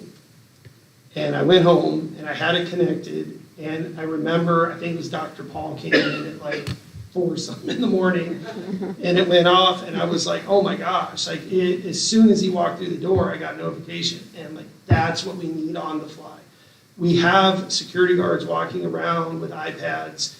They have, the idea behind this is that when something is breached, it's all about early detection. So if something is breached, it's going straight to security, to administration, to MCSO, and time is of the essence. And the reason I liked the cameras is because of the ease of use for administrators to do their job at a high level.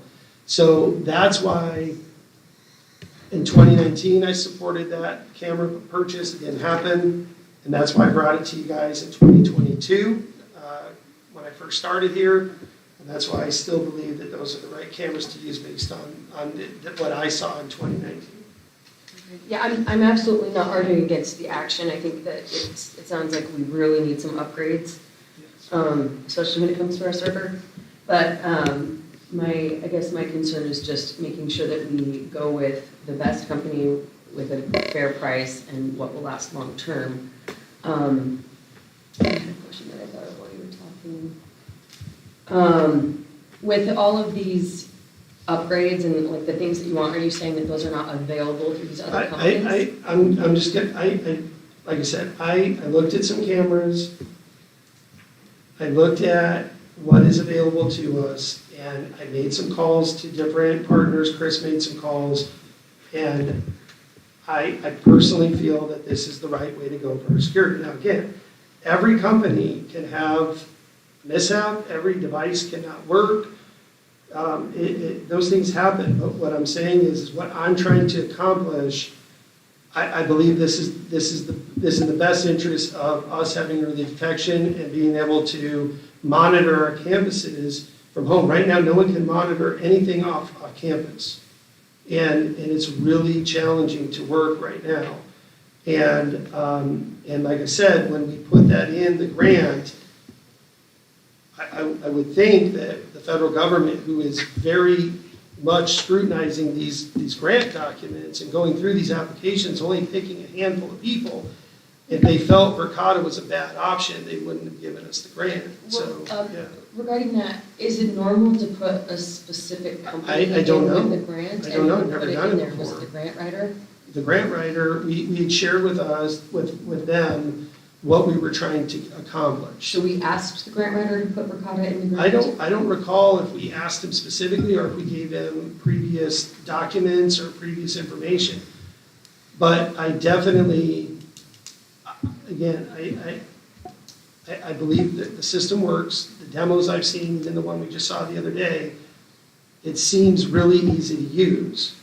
And that's what we need in administration and in schools that are moving all day is ease of use. And Absolutely. on the grants, there's 5 recipients in the state of Arizona. 4 out of the 5 are moving forward with Verkada, either replacing all their cameras or adding on to their existing Verkada cameras. Okay. And I did speak to Cave Creek personally, and they had no concerns at all. They were very happy with their cameras. And I believe that Chris did as well. He's not here to answer that, but I just want to get that mixed up with the Fruit Group because we called multiple customers of theirs too before we did that. But again, I'm trying to, we need something in place in August, and we need to get moving on these cameras for the safety of the kids. Okay. I guess now I actually have questions for one of our audience members. I think I can. I'm pretty sure I can. I just want to know from, because I believe Kevin Hill is here, who helped us secure the grant writer and who has extensive experience in this. I just want to know if Access could do the off-campus access as well. Okay. Kevin, if you're here, could you please come forward? What was the question again now? Because off-campus access sounds like it's one of the big things that we're looking for. Yes. Is that something that you were able to provide as well? Oh, yes. That's Can very you, technical. Kevin, I'm sorry, because we can't hear you on the video, but if you don't, thank you. Okay, we actually, with off the campus, where we're doing remote, that's been technology with every camera system. That's how many years now? I'm actually, so This is. Even if it's stored on a server at the school, closed, not on a cloud. no, so you have to have internet access in order to, it's a gap network and it's not connected to network, you will not have access to it. So you'll see that in casinos where you have to really keep everything off the network for that security. But our encryption for our off-network, yes, remote access, you allow that access into the VMS. Or into And we could do it where it's like Dr. J always has access, or it has to be one time each time? Nope, you can set that up with authorization levels. You can, So, I'm just curious, do you work for Access? yeah, so I'm Alexis Cathaw, I work for Access Communications. If you have never heard of that company, we invented the IP camera, we've been around for 40 years. The main difference of how we are different from Verkada is that we're an open platform. That means we talk to everybody, we're not proprietary.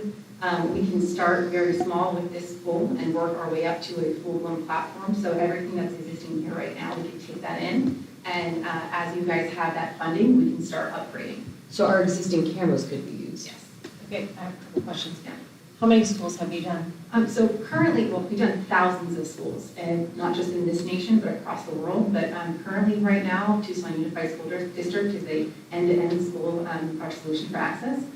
Chandler Unified School District right now is currently in the process of transitioning over. So we have a lot of different people that you can talk to. And are you part of a federal co-op? we do not sell direct, so we're just the manufacturer, so you're gonna go through a partner. Are you part of the federal co-op? Yes. Not the local co-op, an actual federal I co-op? called the Arizona co-op because they spoke to Krista in regards to congratulating you guys on getting the grant. And she told me I was on the Arizona co-op list, I needed to be on there. So I contacted them, did all the paperwork, and they just explained to me how that all works. We're a legitimate contractor that you guys can use. And once you guys use me, they put me on the list. I've been already verified by them. Okay, is there a difference between the Arizona co-op and a federal co-op? I can't answer that right now. Okay, I'd I like don't an know answer on that. about it. They said they cover both state and federal grants. I would like an answer on that. If nobody else has questions, I would just like to move that we table this until we can either have another presentation or at least have an apples to apples comparison, a because I question. think that we have, I have a question. just to make sure. My question, Kevin, is why did you submit a bid for Honeywell and then change it to Access? Because when I first found out and it became public notice through the Mount Hills Times and through social media, my phone blew up. One of your board members contacted me, wanted to know what the fees were, and there was a software charge of, I believe, $440,000 that she didn't understand. I went through the bid and the proposal, and knowing how Mercado works, they're a cloud-based company. Anytime you use the cloud, you're going to have to pay for that service. Right on their website, it says under pricing what you pay for subscription. I explained that to board members and a couple other people, faculty, and other people that are concerned in the community that know me. I've lived here for 25 years and I've been in the security business for 34 years. So I was approached by other people. I was all about just educating them on what you guys are getting versus cloud versus a server. When you're using cloud, you're paying for somebody else's server to save the stuff. Yes, you can have access through the internet, but the security is not there when you have an actual server that's on premises. Okay, but I'm asking, when I talked with you, you said Honeywell was the way to go. Honeywell was the right program, and then you submitted a bid, and then after that, you switched it to Access. Correct. So I'm just curious, what was wrong with Honeywell? Honeywell, you gave me a deadline. I met your deadline, but I never got permission to go to the campuses and walk the sites. I didn't get permission until about 3 weeks to a month later. After walking the campuses and the sites, realized and talking to people at the, staff at school, one of the big things was covering the parking lot, this, that, and noticed that I could do so much with software. I have the same software that they have for planning and designing the camera systems, and it's only 2D, so I don't see the elevation. Anyways, after walking the campuses, the Honeywell was not the right fit. And I'm all about taking care of the actual customer and fitting the equipment with the application. Honeywell was not the right fit. Access is actually taking over, and it's like about a step above Honeywell. But we gave you access when you asked. No one's denied you access to the campus. I didn't get permission until about 3 weeks after. Not for me. I give, From Krista. okay, well, I gave you access whenever you wanted. Not for me. And what I'm concerned with is, I'm concerned that, you went as far as to put a bid in place for us to buy cameras from you that are Honeywell. Correct. And then, once, I don't know what happened, and then all of a sudden there's a new bid for a whole different company that you never mentioned to me once, named Access. I used multiple companies. Okay, I understand that, but you were very adamant that Honeywell was the way to go. Well, it was, except for the parking lot was a question with you guys, because I know your last contractor, they did like $200-some-odd thousand to tear up the parking lot. Honeywell did not want to do point-to-point to put cameras up in the parking lot because of security issues with their network being breached. Talking to Access, they have a workaround for them. It's 100% secure that the federal government uses. The whole reason I went with Access got all the federal contracts. You go across our border, leave the country, look at all the cameras at the border, it's Access. But you knew who Access was before you I just got said into Honeywell, Access so, about a year and a half ago. and that's about that time. I just want to be clear that that's what was shared with me. So when the bid changed from one to another, that was concerning to me. And I just want that to be clear. Dr. Kowski has a question. So in terms of, with your proposal, who provides support? I mean, is it a 24/7 support? What's the staff, or the number of people that are able to provide support should anything go wrong? You can call me, I'll be over here, almost 5 minutes right away.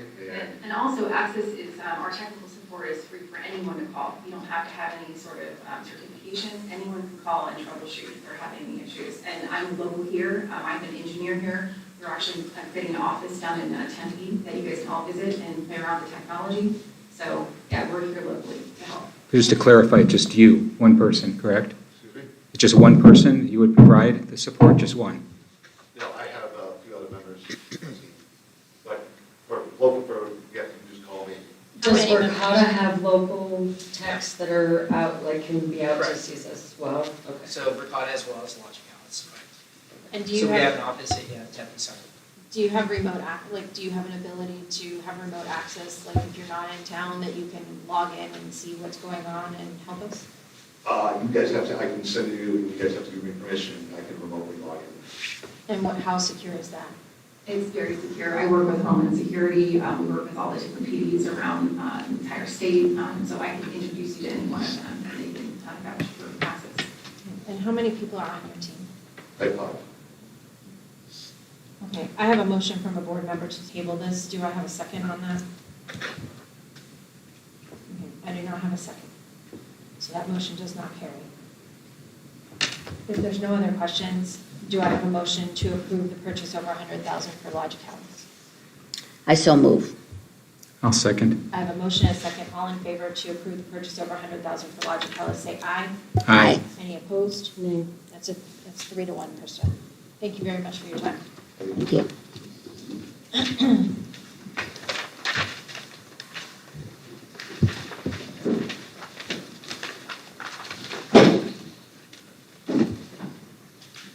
Next up is the March 25 student trip to Japan. We heard from Mr. Peterson and Mr. Salzman and Mr. Sunshine at our last meeting. Mr. Sunshine is here if you have any further questions. I can't see straight. I'm sorry. My question is, when are you going to offer this to the students? Is it going to be, to tell them about the trip at the end of the year, or do you have to wait till? Okay. Okay. Because usually they give you a better deal if you do it sooner. Okay, good. Thank you for not offering it before it got approved. I do appreciate that. That's happened before. Not by you, but it's happened before. Are we approving one trip at a time? Well, yeah, we have to go Okay. one by one. I move we approve the trip to Japan. I second. All in favor say aye. Aye. Any opposed? Motion carries. You can go ahead and send out that text. Get it? Next up is the June 25 Sister Cities trip to Poland. Again, we heard from Mr. Salzman at our last meeting. Madam President, members of the board and guests, Sister Cities, we've been spending a lot of time actually preparing for their trip coming up here in June. I had an opportunity to spend some time with two of our most involved Sister Cities members at the Polish Festival this past weekend, and they're just super excited about the possibility of going back to Zamość, and actually I got to meet some of the people there this past year when they came out and visited us, and I know there's a lot of excitement to continue the Sister Cities trip. It's a great trip. Thank you. Are there any questions regarding the Sister Cities trip to Poland? And once again, the students are coming here first in October, or like we did last year? Yes, they come in October. They spend about 2 weeks with us, do And then we go. activities, field trips, Right. come to school, and then our students do the same in June at their school. Correct. Any other questions? Hearing none, I motion to approve the 25 Sister Cities trip to Poland. I second. I have a motion and a second. All in favor say aye. Aye. Any opposed? Motion carries. Next up is the Little Falcons preschool 24 to 25 pricing. Dr. J? I'm here to answer any questions. I don't think there's been any changes since the last time we looked at it. Small changes, obviously, but if you have any questions, we can obviously bring that back to Leah. But Thank you. Are there any questions regarding the change in pricing? But I appreciate the change to the back to the fee. No, this is just for pricing.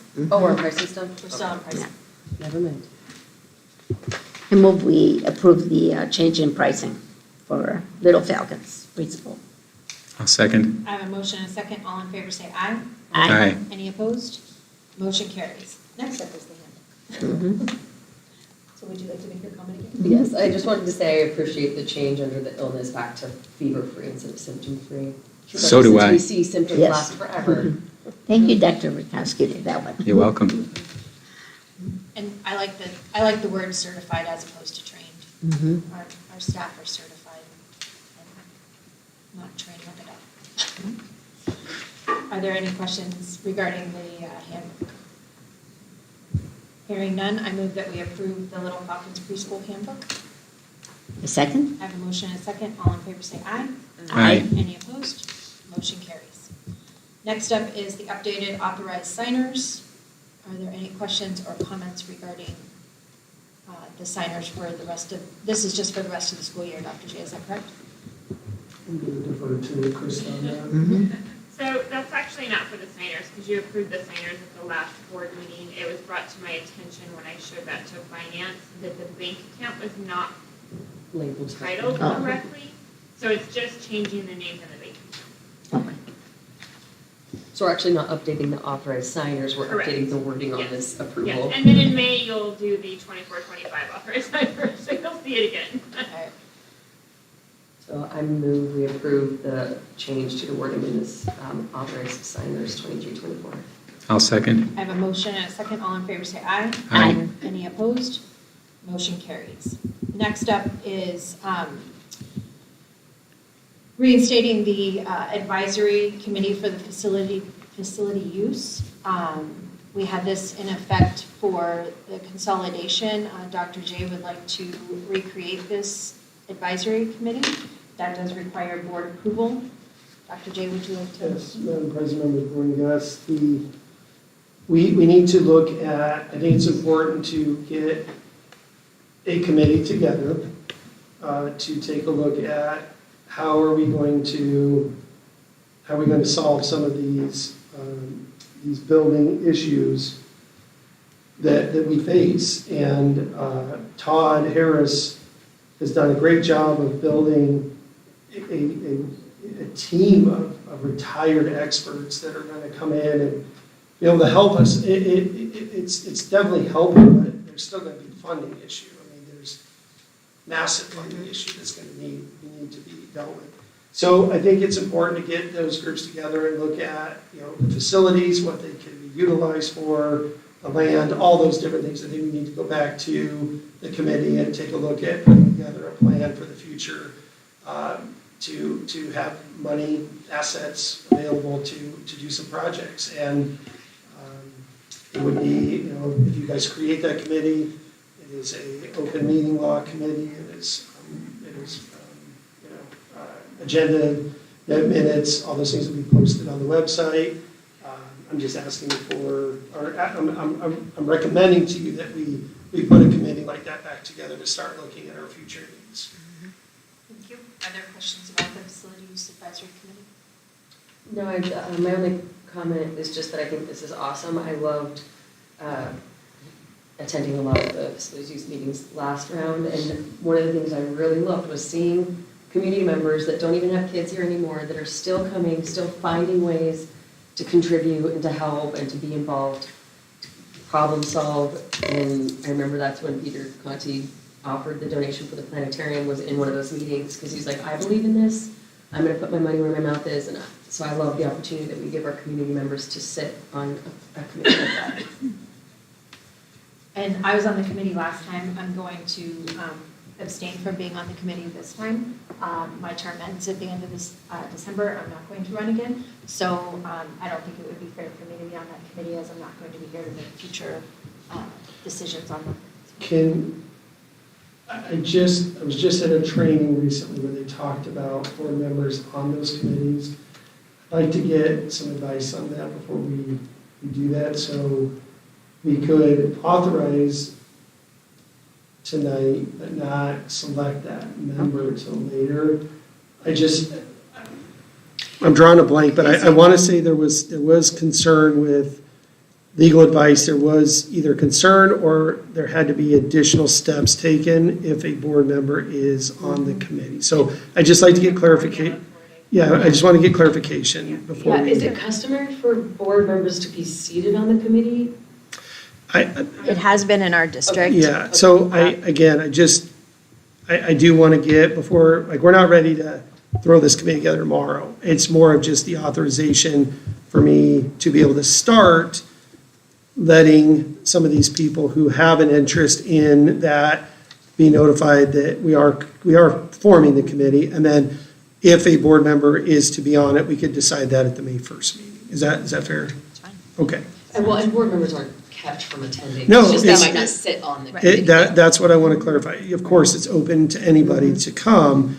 I just want to make sure we're doing it correct, because there has been some changing legal advice. It was a hot topic at one of the last conferences I was at, and I took notes. I don't have it with me, but my mind's kind of drawing a blank, so. How are the committee members found? I mean, obviously, we have some that we know are already willing, but do we put it out for additional people that might want to, or how do we?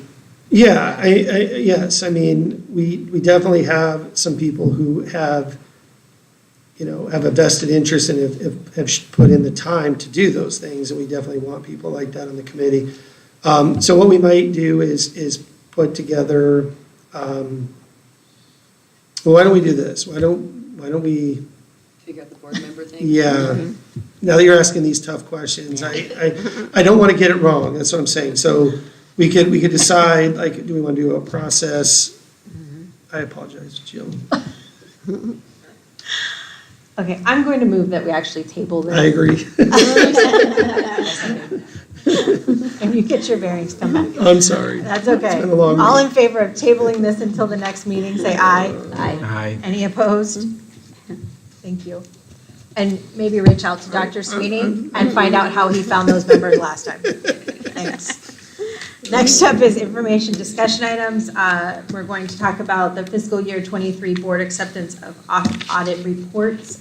You were presented a copy of the audit. This is a single audit. This is not anything to do with the Auditor General that we had before. Dr. J, do you have anything you'd like to point out regarding the audit? Just that we're continuing to work through the issues, just a little history. When I started, we didn't have a finance director till December. We had a finance director come in brand new. So we definitely are going to see some repeat of issues from 22 into 23 because we didn't know they were issues until we found out. And I've shared with everyone for the last year that it's going to be a couple years till you see any growth, like the stuff we're doing now, to be able to be seen, because it's always a year out. What I can say, though, is that any of the findings that the Auditor General, that we've corrected will not be, those will not be, since they were corrected, they will not be part of any kind of correction plan moving forward. And since we've corrected so many of them, we're off that corrective action plan from 22. So any of the same findings that we had in 23, if we've already showed correction, they would not be used against us in that realm. So I don't expect that we would be on any corrective action for next year at this time. I have no reason to expect that. I think we've done a lot of work to fix these issues now that we know what they are.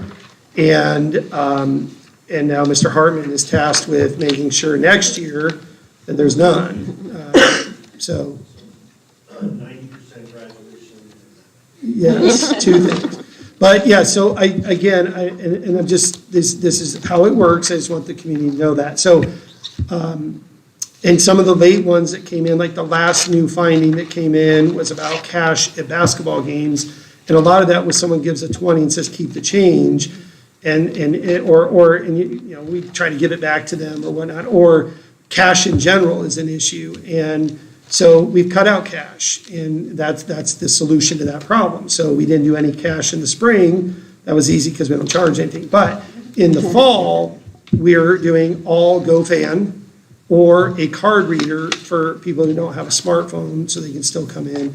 And then the rare occasion that they don't have either, then we will work with them and try to help them. But that's an example of a finding that was new, but it wasn't egregious, it was just cash. And when you deal with cash and it's a small number, it can have an issue. So you just eliminate the problem by doing that. So still, some of them are still, we're working still with Fruth on a few of those, but my expectation is that by the end of the summer and into to August, that all of those have been corrected and remediated. And then Chris has already been coming up several times a week, scheduled with Craig Rodolfi. And thank you, Craig, for, again, working for free. We appreciate it. He's been working with Craig. He's been working with Tyler. And so we have already a lot of new things in place. Weekly meetings, bi-weekly meetings. Chris came to me and says he wants to present to you at board meetings before you look at those financials, so he can answer a lot of those questions before you even have them. So I really like the way we're going and the consistency that will be there, but you are going to see some repeats because of the fact we just didn't know. Thank you for pointing that Yeah. out. And this isn't saying that you necessarily agree with the audit or that we've corrected everything in the audit. This is just agreeing that you have accepted the audit from the auditor that did the report, which was Heinfeld and Meach. Are there any questions regarding the audit? I had a couple. Go ahead. So I don't know where this is in the paper, but in the packet, it's on page 215, I think it is. 215.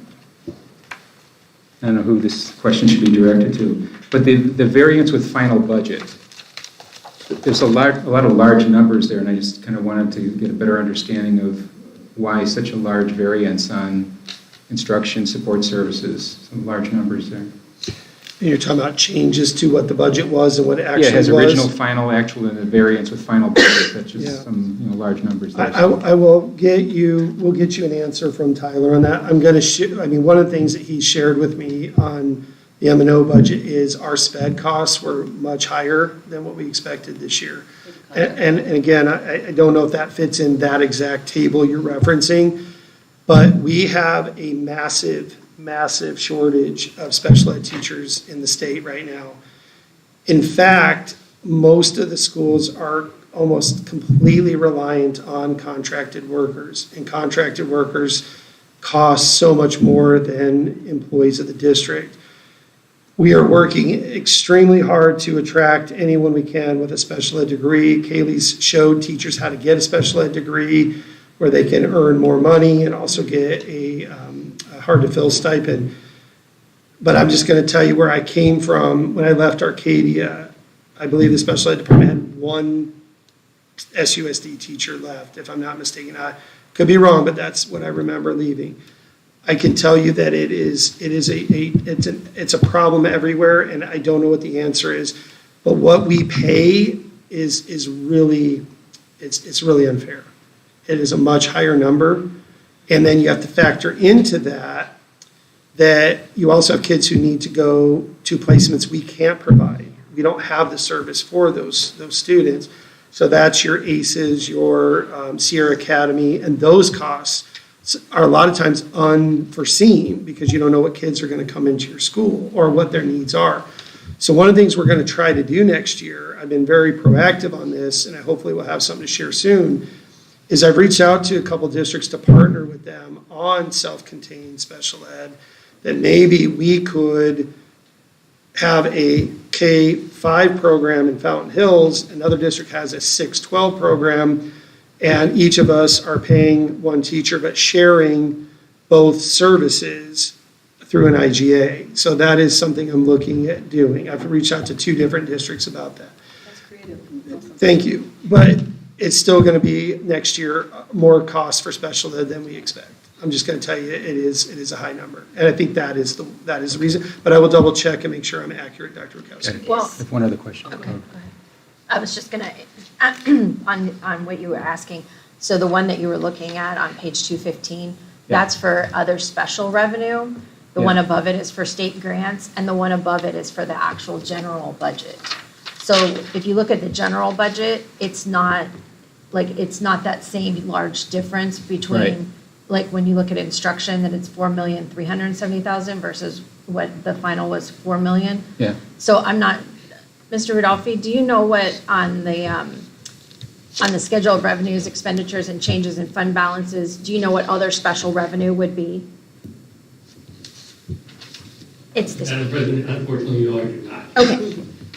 We'll get it from Tyler. Thank you, though. So, Other question? yeah, go ahead. So my other question is page 260 in the packet. Let me scroll down there. And there's a lot of pages here.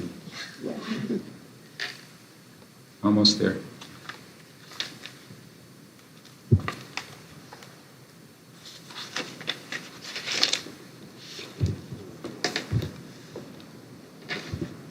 Okay, page 260. So the number of full-time equivalent district employees by type over the years.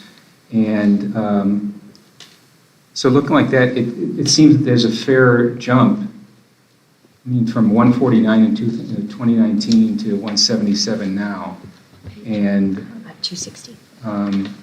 at page 260.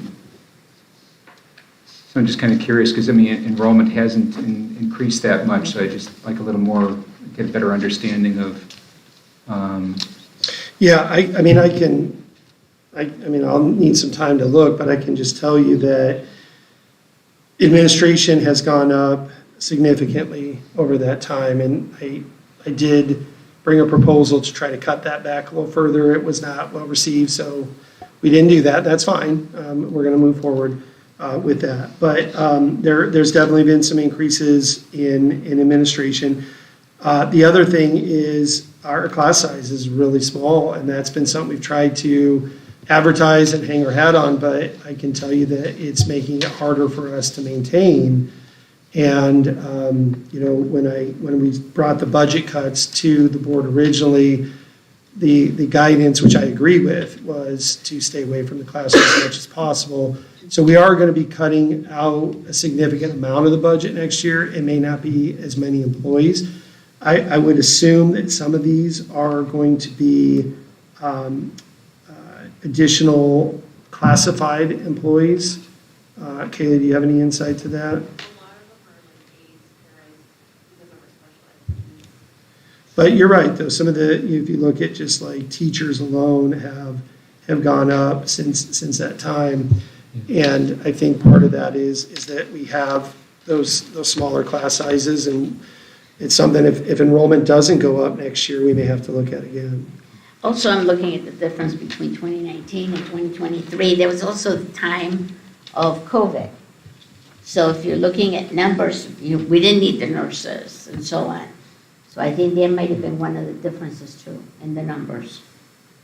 Okay. Yeah, there's 15, between 2019 and 2023, there's a gain of 15 support service employees. So that's a huge part of it. Yeah. But yeah, like Lillian just pointed out, like in 2019, 2020, and 2021, it says we had no nurses. In 22, we had 1, and now we have 3. Same with counselors. It doesn't show any, which we did have counselors, so they may have been categorized under something else. Well, and we do have, we started the year at McDowell with 2 counselors, but they were both part-time. So it's 2 people, but the wage was different. The other thing we did add is, the first thing I did when I started was I added security to all the sites. So that added, 3 or 4 more employees right there on that. Could be bus drivers is another area where we've had to add some additional drivers. We can dive further into it, but again, the bottom line is the bottom line. We bring in more students next year, we're going to have to make additional cuts to continue to function. I do believe this is going to be the rock bottom year of enrollment. I don't see it being any lower than this current year coming up. I do think it's going to stabilize or only grow from here. Hopefully in a year from now, that is correct, but we'll see. Kaylee, can you give the board a breakdown of like how many, administrative, how many, certified teachers, classified? Because I think we had asked for that before, and the board may have gotten something, but I'm not sure Dr. Okowski was on the board at that time. So if you could update us, that would be great. Maybe last year and this year. I mean, I don't want you to have to go back, And- 5 years. And the other question I have is, are the positions that we budgeted but didn't fill, are those in that table too? Okay, let me check on that too, Chris, if you can remind And then the me. other thing is, like, are grant employees part of this? Because I'm just curious as to why there were no nurses or counselors that it's showing in 19, 20, and 21 when we had nurses and counselors. Yeah, so, okay, Okay. thank you. Yep. I have another question, it kind of just was a thought while we were talking about the special ed, and our needs there. I know we get some increased capacity for the students that are on, that are identified as special needs or that are on additional educational plans. Is there a way, and this is just me thinking out loud, is there a way for us to lobby for that to be increased somehow, since the atmosphere is that special ed is just, the cost is increasing for everybody? Like how do we start, because is there a way for us to allocate more funds there, or is there a way for us to apply for more funds from the government, or I how do we think get that that, started? well, I think talking to legislators locally, I have talked to some of them personally. I will say the concern I have, and I've shared this a few times, is these contracted employees. I showed you the cost like a year ago or something. I remember I gave you a flyer. It is so much higher than any other teacher cost, and it's becoming the norm now. And so these contracting companies are making a profit off of teachers who are going with them, and then we are paying that out of our M&O budget. And I will tell you, Ms. Barsima and Ms. Meekum, close your ears, but I did see our first ever math contractors. And that is really concerning, because if that happens, who's to say all teachers don't go contracted? And then what do you do? Now, the downside, if you're contracted, you're not in state retirement. But what we're finding right now is that a lot of people that go that route need money now. They're not thinking about retirement. They're not thinking about the benefits. If you're a teacher here, you're gonna, if you're a contractor, you're gonna make more on your check. But here, you're getting retirement. You're getting a really strong benefit package. We have one of the best. Our neighbors are raising their costs. We did not pass that on to our staff. And there also, we have free daycare for our employees. We have discounted rates for 3, 4, and 5-year-olds. So if you have a young parent who needs that, it's very affordable. So we're doing things to be attractive, but it is a crisis on the brink of happening. In the next 3 to 4 years, I don't know what the answer is going to be, not just with, and I hate to be so doom and gloom, but not just with special ed. But we used to get 50 applicants for a social studies job. I've had one open all year, and I haven't been able to fill it. So it's a big difference where we're at. A lot of our older teachers who have been doing it for 30, 40 years are starting to leave, and there's not enough coming in behind them. So it is a crisis coming. Thank you. Dr. Rakowski, did you finish asking your question? I'm done, yeah, Okay, thanks. thank you. Are there any other questions regarding the audit or the CAFR? Yes. Come on up. My sped hat always turns on when I hear a special ed question. So certain students who qualify for Medicaid billing, they only have paras that report on those kids for their ADLs. So whether toileting, feeding, whatever, they submit those information, the time spent, to special ed department, and we do get funding for that. Okay, awesome, thank you. Okay.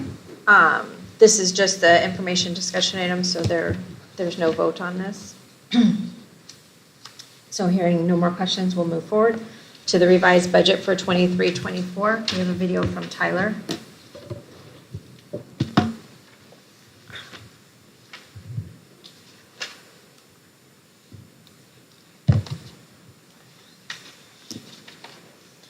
And because Tyler couldn't be here, once we watch the video, if you have questions, please put them together, and then we can email Tyler so that we can get the answers before we have to approve this at another meeting. How long will it be before it comes back for approval? Do we know? I think we have it on the May 17th, or is it on May 1st? May 1st. But Tyler will be here that night, right? Yes.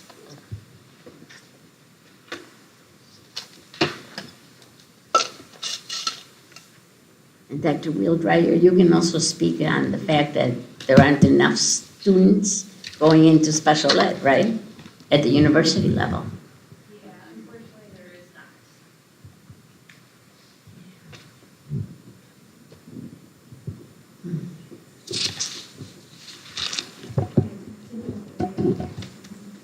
Are we mainstreaming in this district? And is that? Dr. Wheeldriver is really excited about that one too. But just remember, this is Oh, not on yeah. the agenda. Sorry. We really should not be having this conversation, but thanks. We'll put it on the agenda. We'll have a whole meeting about special ed, like a whole section. Put that on the future agenda.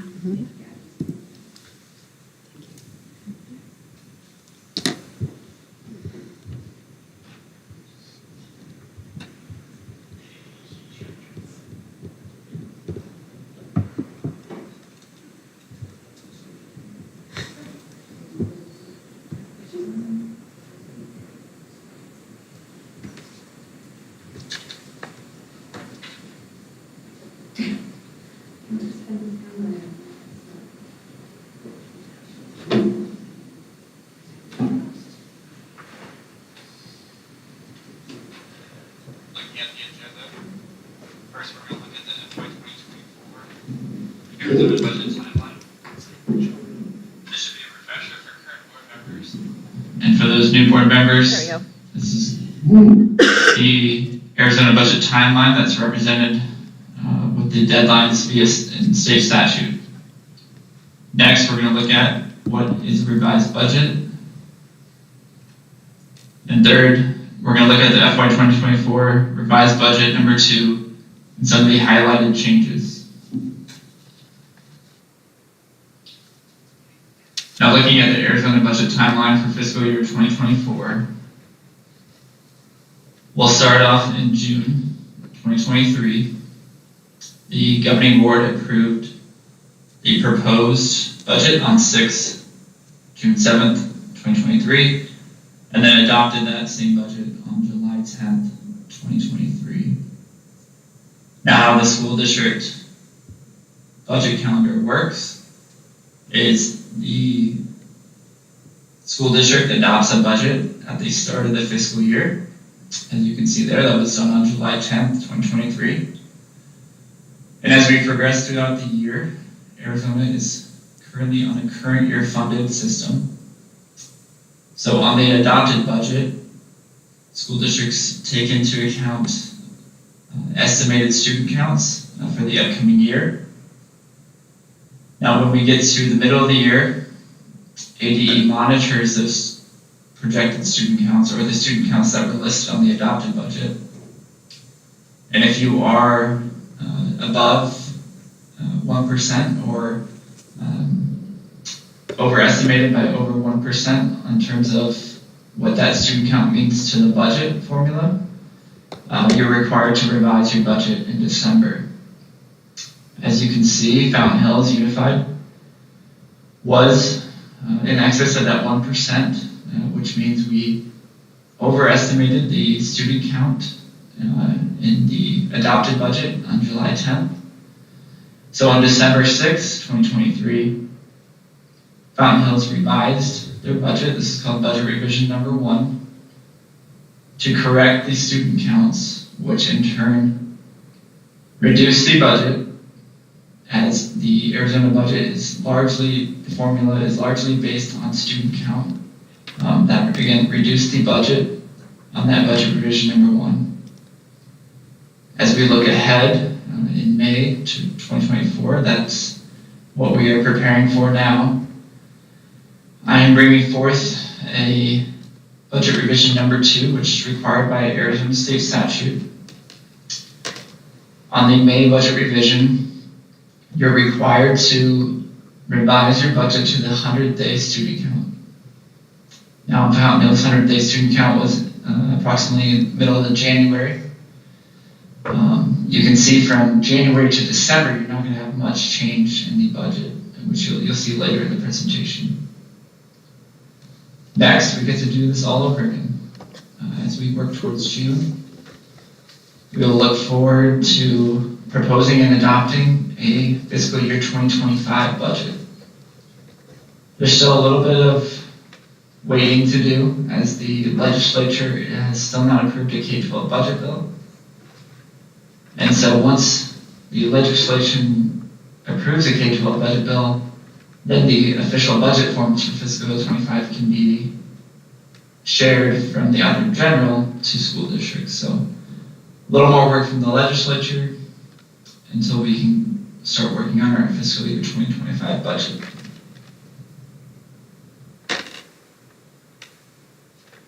So what is a budget revision? What we're working on today is budget revision number 2, which verbatim from the Arizona Auditor General states that before May 15th, all districts have revised their FY 2024 adopted budget, which in this case we're revising our budget revision number 1, including revisions of the general budget limit, classroom site fund, maintenance and operations fund balance, or fund budget, unrestricted capital outlay fund budget, and or classroom site fund budget, as allowed in statute, must have final revisions completed and approved at a governing board meeting before May 15th. So, as I mentioned before, the budget revision is largely changing based on the student count. And so on the next slide, you're going to see the changes on the budget revision that we're proposing come May 1st. And again, these budget revisions are required by the Arizona Auditor General.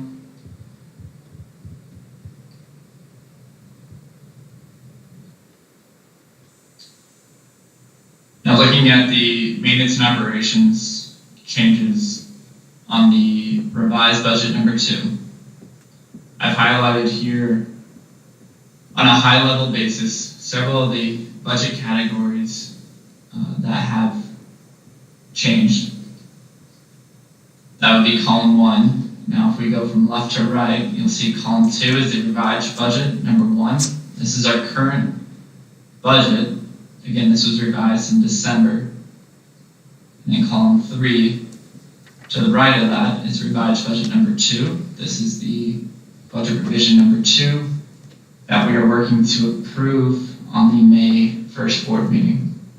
And then the far right is the difference between those two budgets. Now coming down the list, we have the base level amount. So this base level amount is the per pupil student allocation that is approved at the legislature.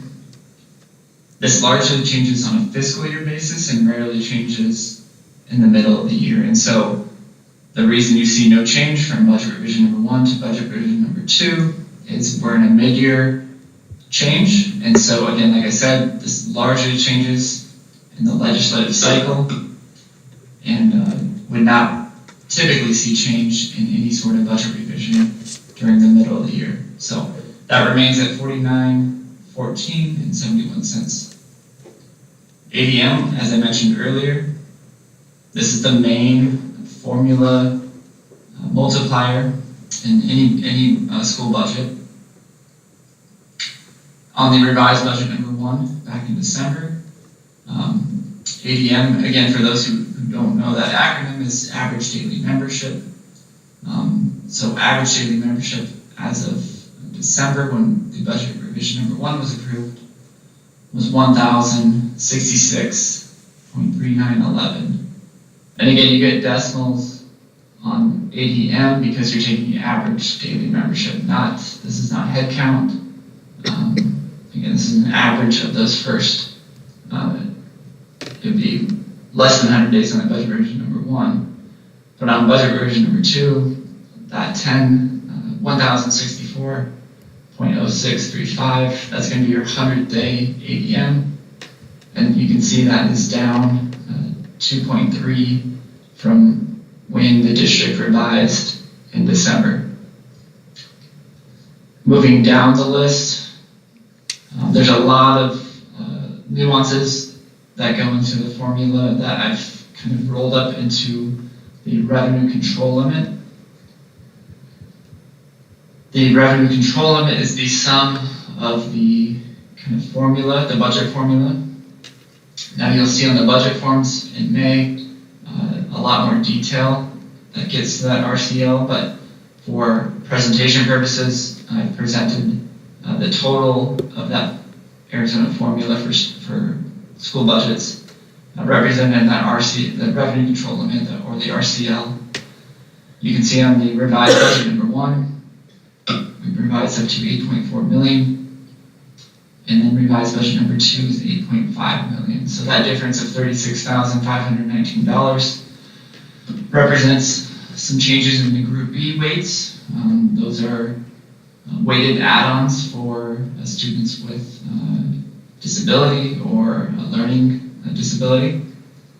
That changed from December to January, and that's largely some of the increases that are being presented on the revised budget number 2. The M&O override, that did not change much from revised budget number 1 to revised budget number 2. You can see that M&O override provides an additional allocation of $1.3 million, or allocation add-on of $1.3 million to the M&O budget. The budget balance carry forward, again, the district back in the first revision in December trued up that budget balance carry forward, and so there's no change from revised budget number 1 to revised budget number 2. That budget balance carry forward amount of $656,545 represents what the district carried forward from the last fiscal year 2023, in maintenance and operations dollars. So the next column below, the weighted add-ons. This year, you can see again, not much change from budget revision number 1 to number 2, but the weighted add-ons represent the one-time supplemental additional add-on from the state legislation, in fiscal year 24. In addition, it represents a gifted add-on, and then it also includes the audit reimbursement. So the annual audit that takes place in the district, that is allowable to be reimbursed by the state.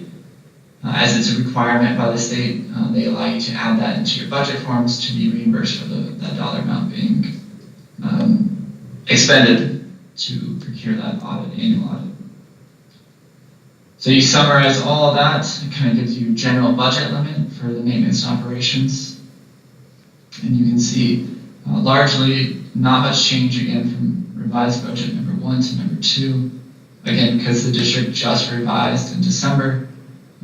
So you see a small change from $10,861,267 to $10,898,925, which represents a change in the increase of $37,658.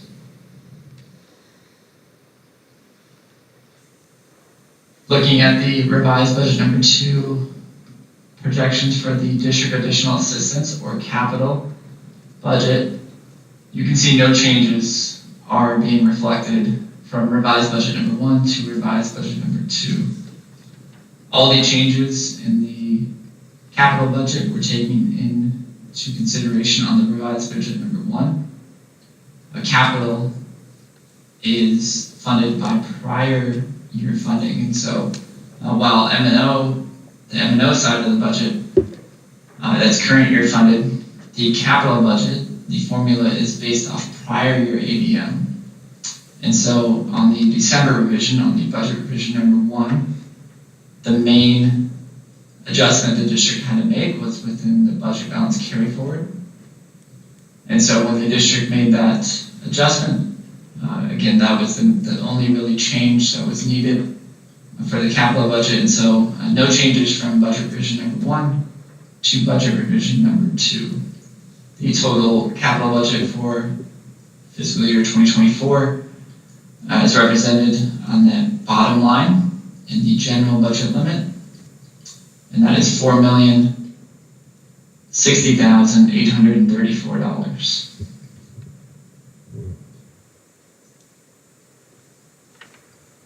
Finally, here's a summary and some upcoming information regarding the Fountain Hills Unified budget. First, again, the drop in enrollment triggered the early December revision budget number 1. Budget revision number 2, which is required again by the Arizona Department of Education and the Auditor General prior to May 15th. This revision has limited changes from budget revision number 1. Again, because it was just a month ago. So, looking at fiscal year 2025, not a lot to update the board on. Again, the district has been preparing the 2025 budget internally. A lot of the increases brought forth to the board in terms of contracts were taken into consideration utilizing a inflation increase to the base level support. And so there's a formula to direct the state legislature on when they apply a 2% inflation increase to the base level support. And a lot of our projections are taking that into consideration, as my calculations show the state has to provide that, or the state legislature has to include that in the K-12 budget bill in this upcoming year. And so all of the conversations that we're having regarding the 2025 budget are taking into consideration a 2% inflation increase to the base level support.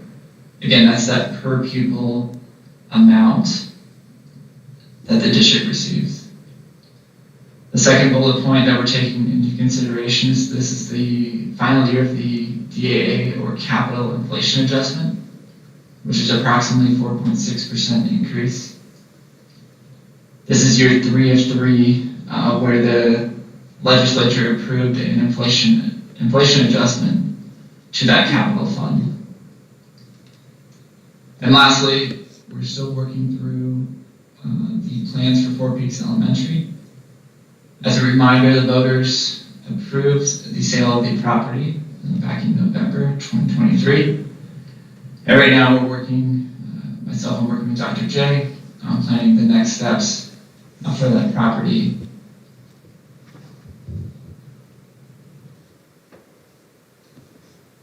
Now, I know I'm not there in person to answer any questions. I'd encourage those if you have any questions regarding this presentation or the upcoming May 1st budget revision number 2 approval, to please direct those to Dr. J or Krista, and I'll be happy to answer those either via email or in that presentation on May 1st. So thank you. So again, if you have questions, please send them to Krista. She'll get them to Tyler, and then she'll share them back with the whole board. Next up is other options for ESI. That would be Miss Kaylee Brown. All right, so, after, not the last board meeting, the one before that, I reached out to 3 companies. I reached out to Kelly Education, Scoot Education, and ESI, obviously, to review them. The only one who responded was the ESI, which we actually have Becky here from ESI, if you guys have any questions specifically. I did send over her presentation that she gave you guys to review. The other 2 companies I reached out to don't provide any rehire support like ESI does. And again, they have not responded. Still, I called them and emailed them. It was Kelly Education, and what was the other one? Kelly Education and Scoot Education. Scoot. Scoot. Scoot. Scoot. Yeah. Yeah. Thank you. Like I said, Becky's here if you guys have questions specifically on the programs that they offer. She has in your packet, It's in it. she has the responses that say that they'll get with you, but. Are there any questions or comments regarding the other options, which sound like there's no other option except for ESI? if they're not going to respond. So, Thank you for looking into it. yeah. And thank you for coming all this way and sitting for the board Yes. meeting. Luckily, we don't have any questions, so. I just warned her that. Okay, perfect. Thank you. Next up is policy EBBBEA regarding accidents on campus. Dr. J? Yeah, Madam President, members of the board and guests, Krista and I just kind of realized through our day-to-day that this policy just didn't exist, is that correct? The form, the Form, exhibit. so the did not exhibit. exist for staff. So we have one for students, but not for staff, is that correct? So I sign these anytime there's an accident on campus, they come to me. I do want to shout out our nurses who do a really good job of documentation and calling home and making sure everyone's safe. But then I do review them just to see, if there's anything that is concerning. But we've noticed that we don't have any kind of document like that for staff, so we just thought we'd add the exhibit, but leave it to you guys for some detail. Thank you. Are there any questions regarding the exhibit? Looks great. Thank you again for finding those little things like this where we're missing the exhibit. That's great. Thank you. Looks pretty comprehensive. Okay. Hearing no other questions, that concludes our information discussion. Future action, we'll be talking about club policies and ESA students in sports. And at a future, I think those are both on May 1st agenda. And then on a future one, we will have a SPED presentation so we can hear more about SPED. Dates of upcoming meetings, we have a meeting on May 1st and another one on May 15th, both here in the Learning Center. And with that, I second. I have a motion and a second. All in favor, say aye. Aye. Aye. Any opposed? I made it with 13% left on my